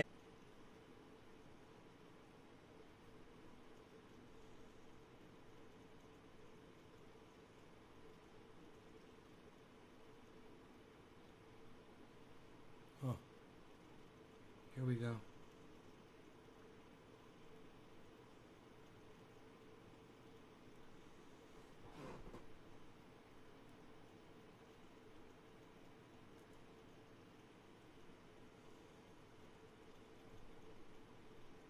It needed to go outside of the company responsible for the leak to fix the leak. Well, we had given the responsible party the chance to contain the spill. There was a little bit of a disagreement between the government and the responsible party of exactly what was going on down there. And when Can you believe a real person? She looks like a caricature of herself.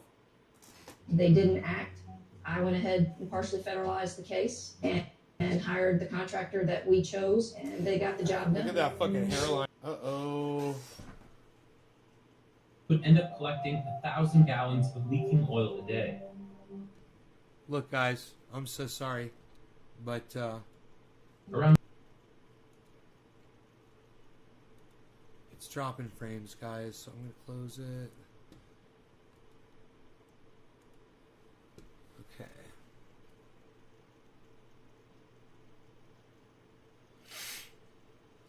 Okay. It's just dropping too many freaking frames, man.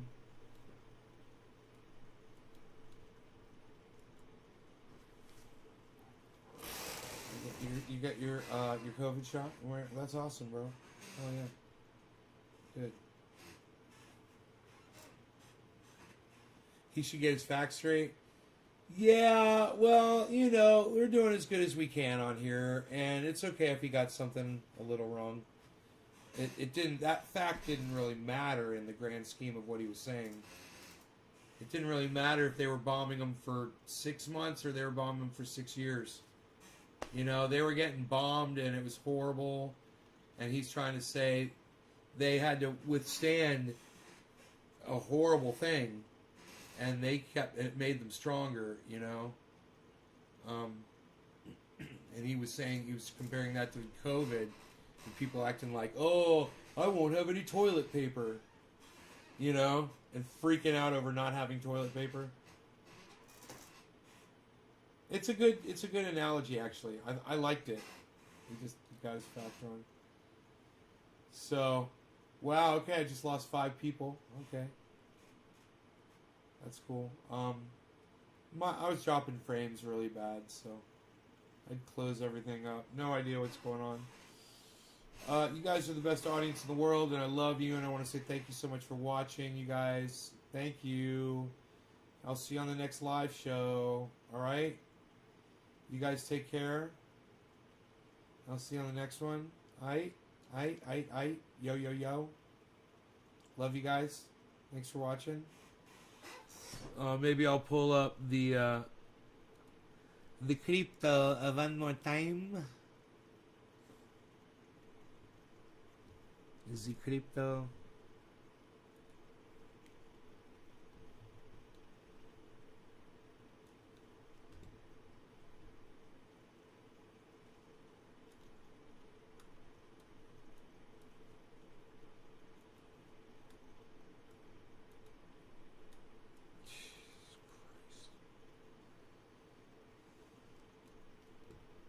Bye, Jackie.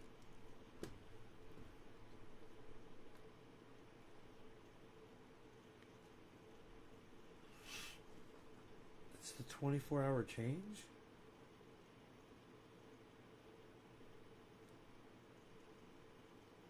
Yeah. 24, the last 24 hours. Right.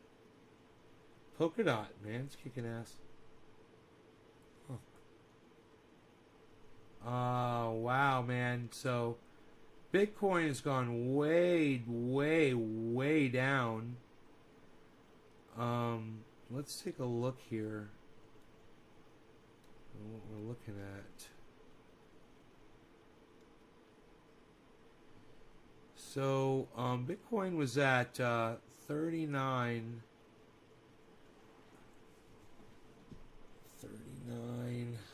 1. And then 39.1 again. And then 38.8. Wow, man. 38.2, and now it's at 37.8. Wow.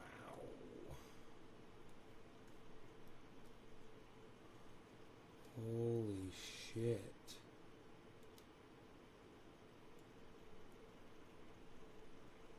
This is fucking crazy.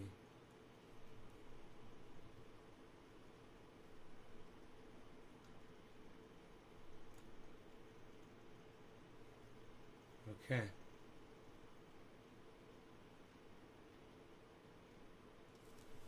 Wow. So, there you go. Bitcoin's at 37.8. It's 37.9. That is, it didn't reach what it had to reach, and this could be really bad, guys. So, it's been a steady drop. If you look over the last 12 hours, it's been just dropping steadily. So it is in there doesn't seem to be anything out in front changing the pattern. Oh, well, no. Cardano and Matic have changed the direction. That's good. So, here, let's see what's going on.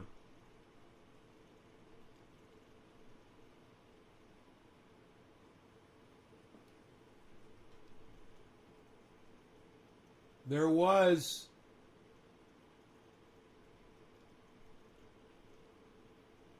a couple of lifts upwards in the last few minutes.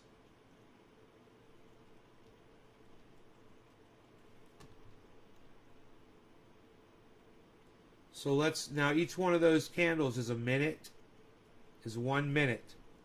So you can see how many minutes ago it was that it went up.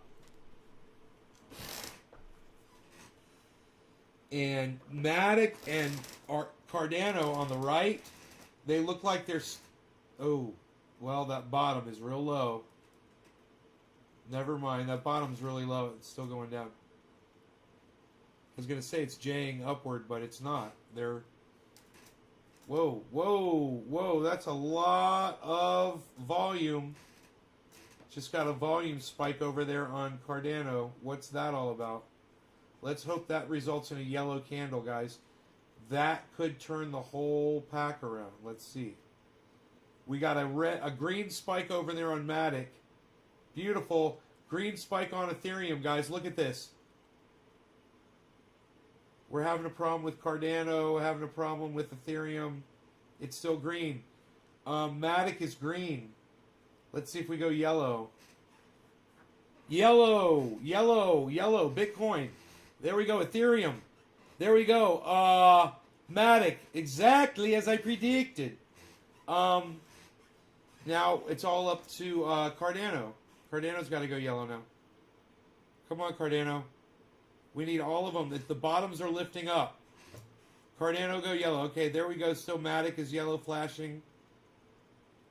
And we need Ethereum to go back. But Cardano, we're having an issue over here. Bitcoin's holding the yellow. That's good. That's a turnaround, guys. Let's just see what happens. If we get a V upwards...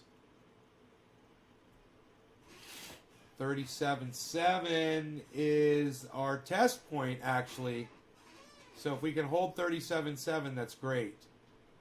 That is a point of resistance, a point of support.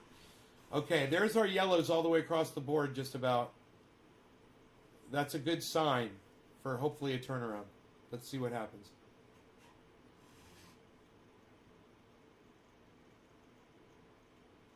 Once again, Cardano and Matic are leading the way here. They are looking like they're going to flip around here first, ahead of these other two. Even though they're further down in the red, while the other ones are still up in the green in their 24 hours.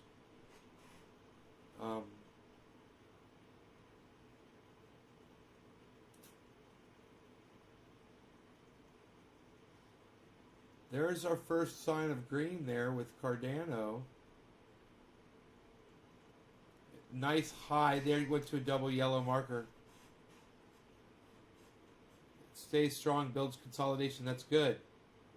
That's good. Let's hope everybody else does it too.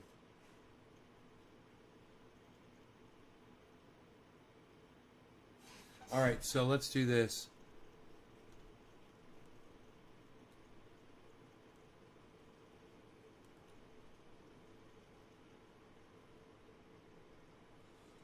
Let's go down to about...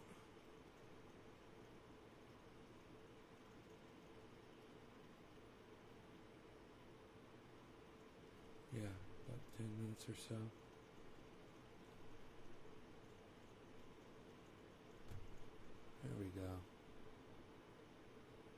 Go down to about 10 minutes or so here.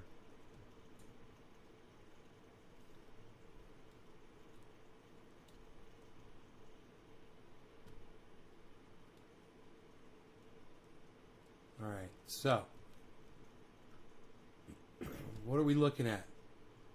Here, here, not so much here, not so much here. We got a setup here on Ethereum, guys. So we're ready for Ethereum to blast first. I think Ethereum's going to blast first because of this setup.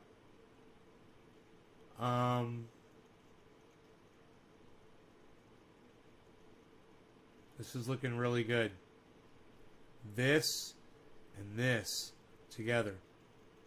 This should go green.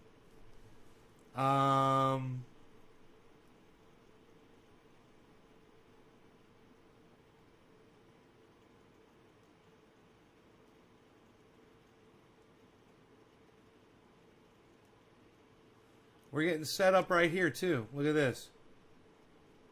This is good. Ramping down, ramping down. This is averaging out probably pretty good for a ramping down. This one, same thing, averaging down for a ramping down probably. But as far as the best one right now,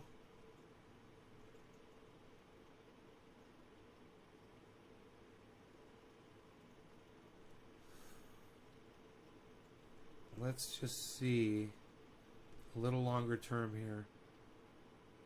What has happened? Man, Ethereum is really looking like it's set up and ready to go. We're getting yellow markers on all the other cryptos, but Ethereum is the one. Well, Bitcoin's got a nice ramp down. Oh, there's the green on Bitcoin and Matic. All right, Matic and Bitcoin.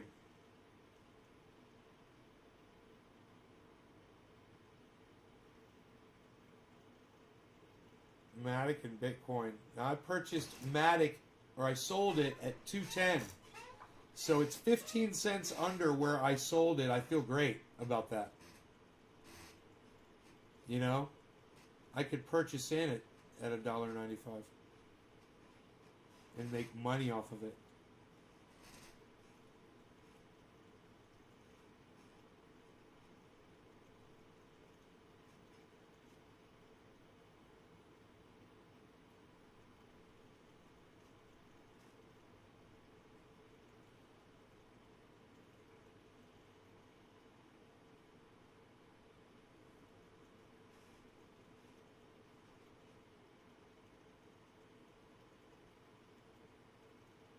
It was down to a... Dude, the 24-hour low is $1.93. And it's at a 194 right now. Good time to purchase it, man. If you were going to purchase Matic. Dude, it's at its daily low right now. Yeah, it might sink down further. But, wow. If you wanted to get some Matic, man... If I sold it at 210, then come back in and buy it at 194, or for me it would be like 197, probably. And if it goes down lower, holy shit. I might just have to buy it back. Would that be the right thing to do? Might be too late. This could be the turnaround. See, you never know. You buy a little bit. Usually I'll just buy a little bit and watch what the market does. Let me see here. Where would I do it from? Where did I move it to? Right here. Let me see. Let me see what I got here.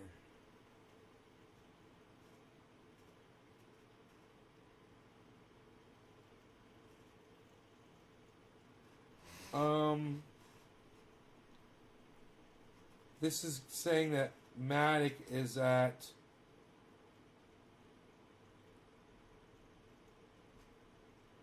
$1.94. Huh. Yeah, man, $1.93 is the daily low. Huh. So let's get a little bit.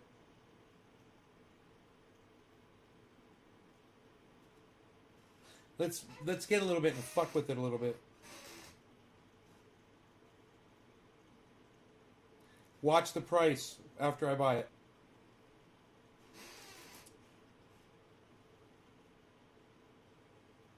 $7 fee. I'm getting it at $1.96. Fucking A. Okay. I just got a little bit at $1.96. Now let's see what it does. It's going to blast up now, right? There it is, $1.96.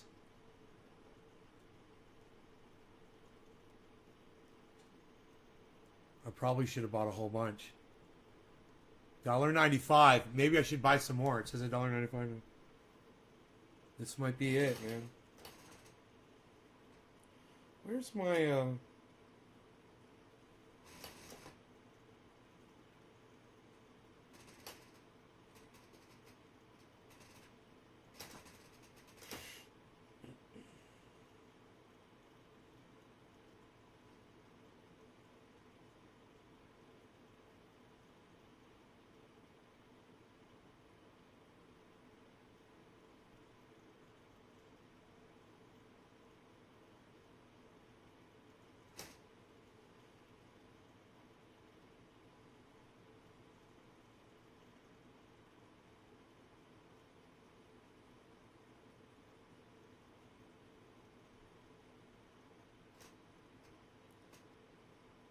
shit.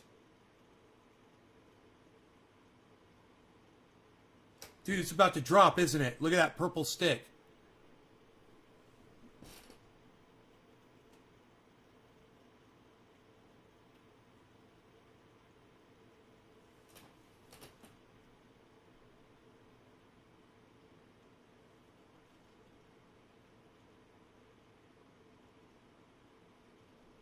It says $1.96.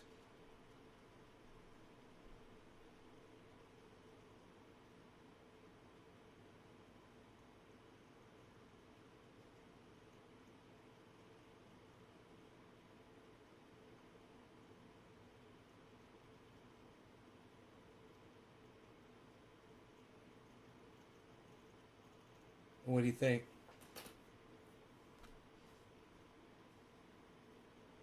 I sold it at $2.10, man. What just happened?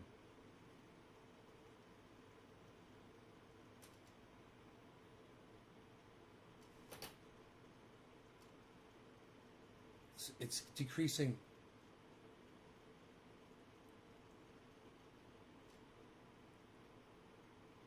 You think it's going to go down to $1.95? Here it goes.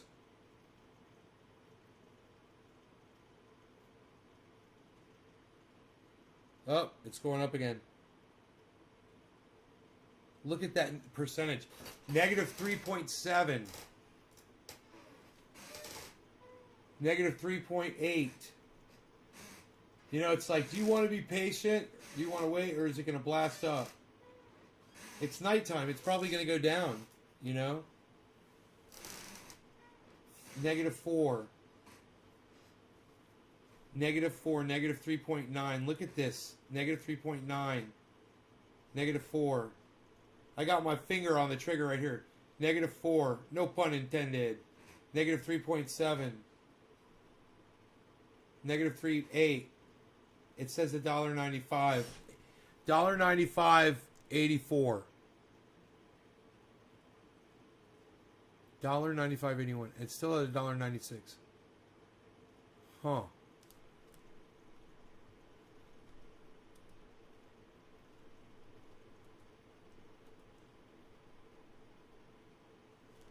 Huh. It's hovering. I think this is, you guys think this is the bottom? You think this is the bottom before the big turnaround? Wait. We got to drop. We got to drop. Over here on Bitcoin has dropped immensely. What's Matic gonna do? What's Matic's dropping? It's dropping, and I'm waiting. 196. Look at Bitcoin dropping. Matic's about to drop. Boom. Sells. 196, 195.5, 195! There it goes, man. 195. Is it going to drop more? How much more is it going to drop? Huh.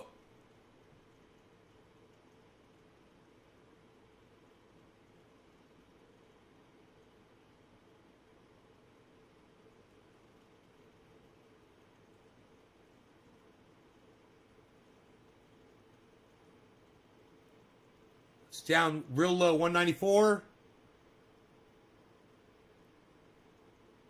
It's still, oh, now it says 195 on here. I'm gonna keep doing it as it drops. 194.88. What are we doing over here, guys? Our predictor is Bitcoin. Bitcoin seems to be leading. Okay. Down lower, 194.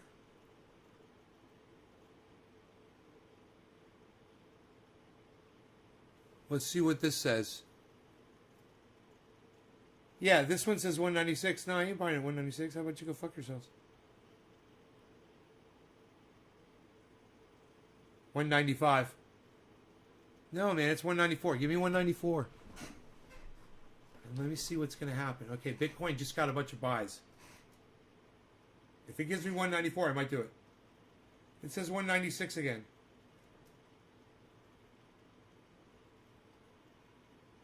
$196 again. 195. 194.4, 194.3. 195. 194.4, 194.5, 194.4. Dude, get me down to 194.4. Get me down to 194. Come on, right now. I'll buy it if you get me down to 194. Look at that. It's what it says. Still says 195. Fuck you. Drop it. They're lagging behind. Fuck these motherfuckers. 194. There it is. And we're at 193 up here. 193.9. 193.9. 193.9. This is fucking beautiful, guys. 193.8. 193.8. What's going on? Bitcoin's jaying a little bit. All right. I think this is 193.5. 193.5. 193.6. 190. I got 195 here. Wait, 195. Fuck you. Come on. I got 193 up there. No, not 195. Look at this. 193. Fuck you. Fuck you. 193.5. Dude, you don't think I'm watching this shit? You guys are lying. 194. 194. Dude, I think a mosquito just bit me on my face. 193.4. What's happening with the rest of the market? It's turning around. I'm going to try one more time. 194. Dude, 194. It's turning around, dude. It's just about. I'm thinking I can get 193, dude. It's turning around, but I'm going to get it. I'm getting it at 194. I'm cool. I'm getting it at 194. 194 is beautiful. 193. It's dropping. I got it. Dude, I just think I got bit by a mosquito on my fucking hand while I was doing this. 193, and everything's going yellow on the screen, guys. So, you know what they always say? They say no one can ever predict the very bottom of a dip. So, it'll be interesting. The low today of Matic, guess what it is? It's at 193, and I got it at 194. The all-time low is 193, and that's with this app.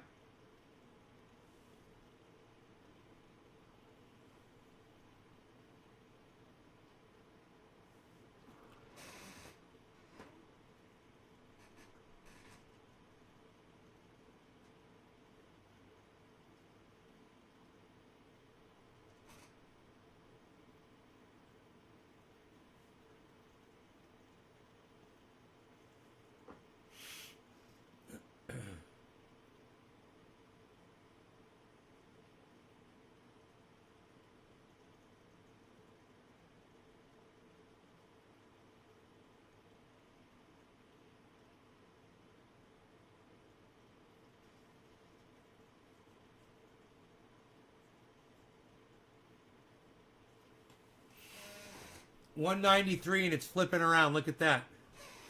I wonder what they'd give me right now if I checked.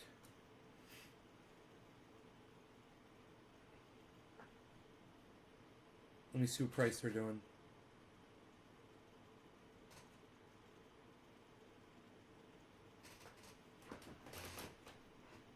$194, man. 194 is the bottom that they'll go. Isn't that funny?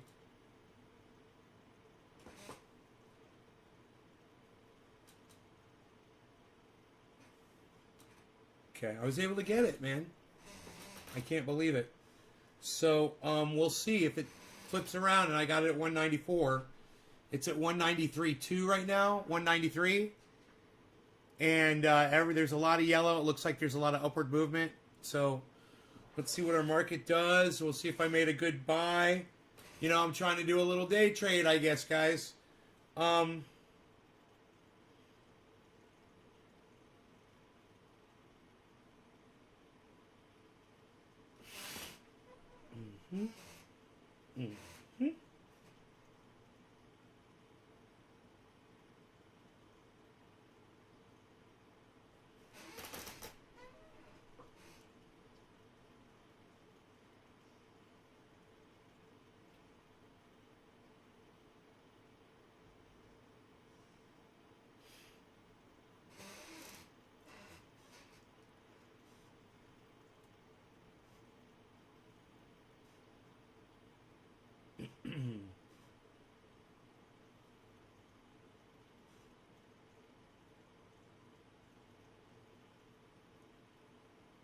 193, it's dropping. Because I bought it. It's 192. Fuck you, fucking crypto. Every time I purchase, it drops. Look at that. Fuck you. God, I hate you. All right, let me see here. Dude, I swear, I think this mosquito is just biting me repeatedly over and over and over again. It's probably trying to warn me, no, don't buy the crypto yet. It's going to drop further. And I'm not listening to the little mosquito. Instead, I'm going to kill it. It's the first chance I get. Little crypto mosquito.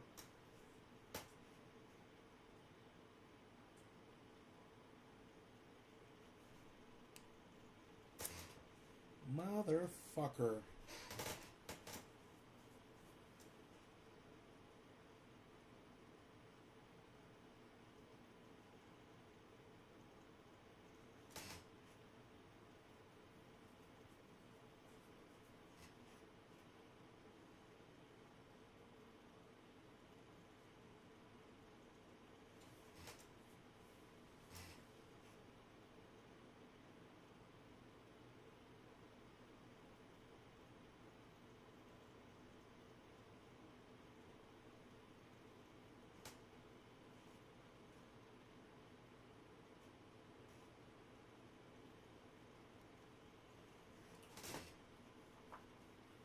Yeah, I hodl it. I hodl it. Dude, look at fucking... Look at it at $1.92 now. Can you believe that? Maddox at $1.92. Unbelievable, man. Unfreaking believable.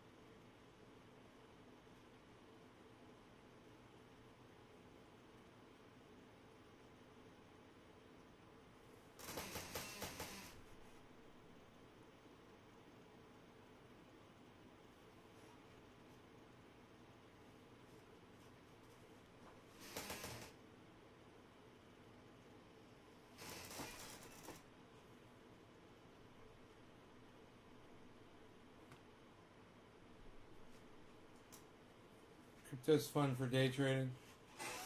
Right. I agree. So,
Oh, fuck you, dude.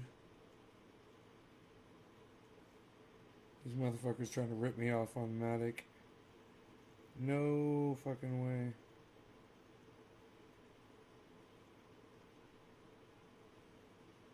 They say it's $1.92, right? You gotta buy it, and then they're charging you $1.95 to buy it. Fuck off. Every time, man. Fucking crypto.com sucks my dick.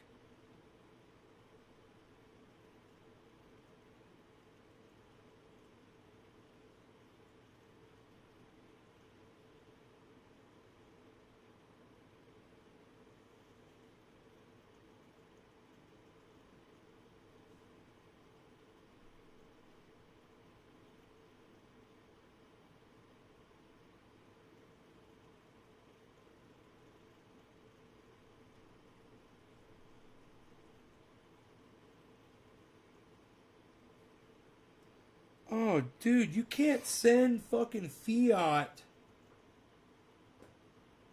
You have to convert it into fucking crypto to send it. Huh. Wow.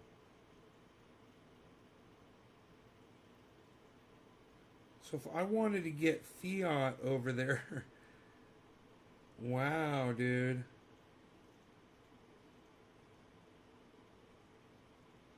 I have to purchase some crypto. Isn't that crazy? To move my fucking cash. Or I could send it straight to my bank. No fee for doing that. And then, you know, just use my debit card. But then there's a fee for doing that. Warren Buffett, he's old school, maybe 2 cents when he says Bitcoin's no good. I think he's an idiot, you know. You know, he doesn't want you to be wealthy, bro.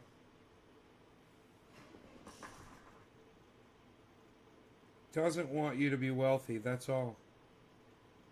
That's all that is.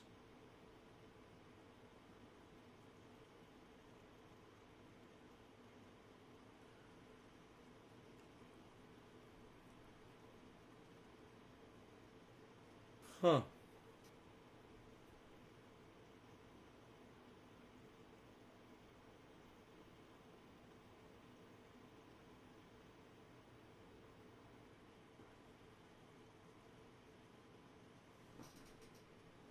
Oh shit, I'm dropping. Alright. You guys, I'm out of here, guys.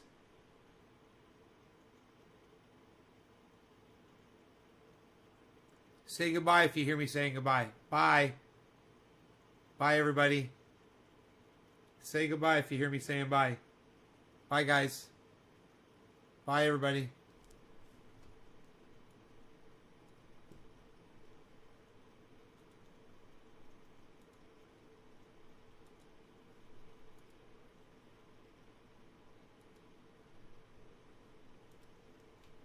Bye, guys.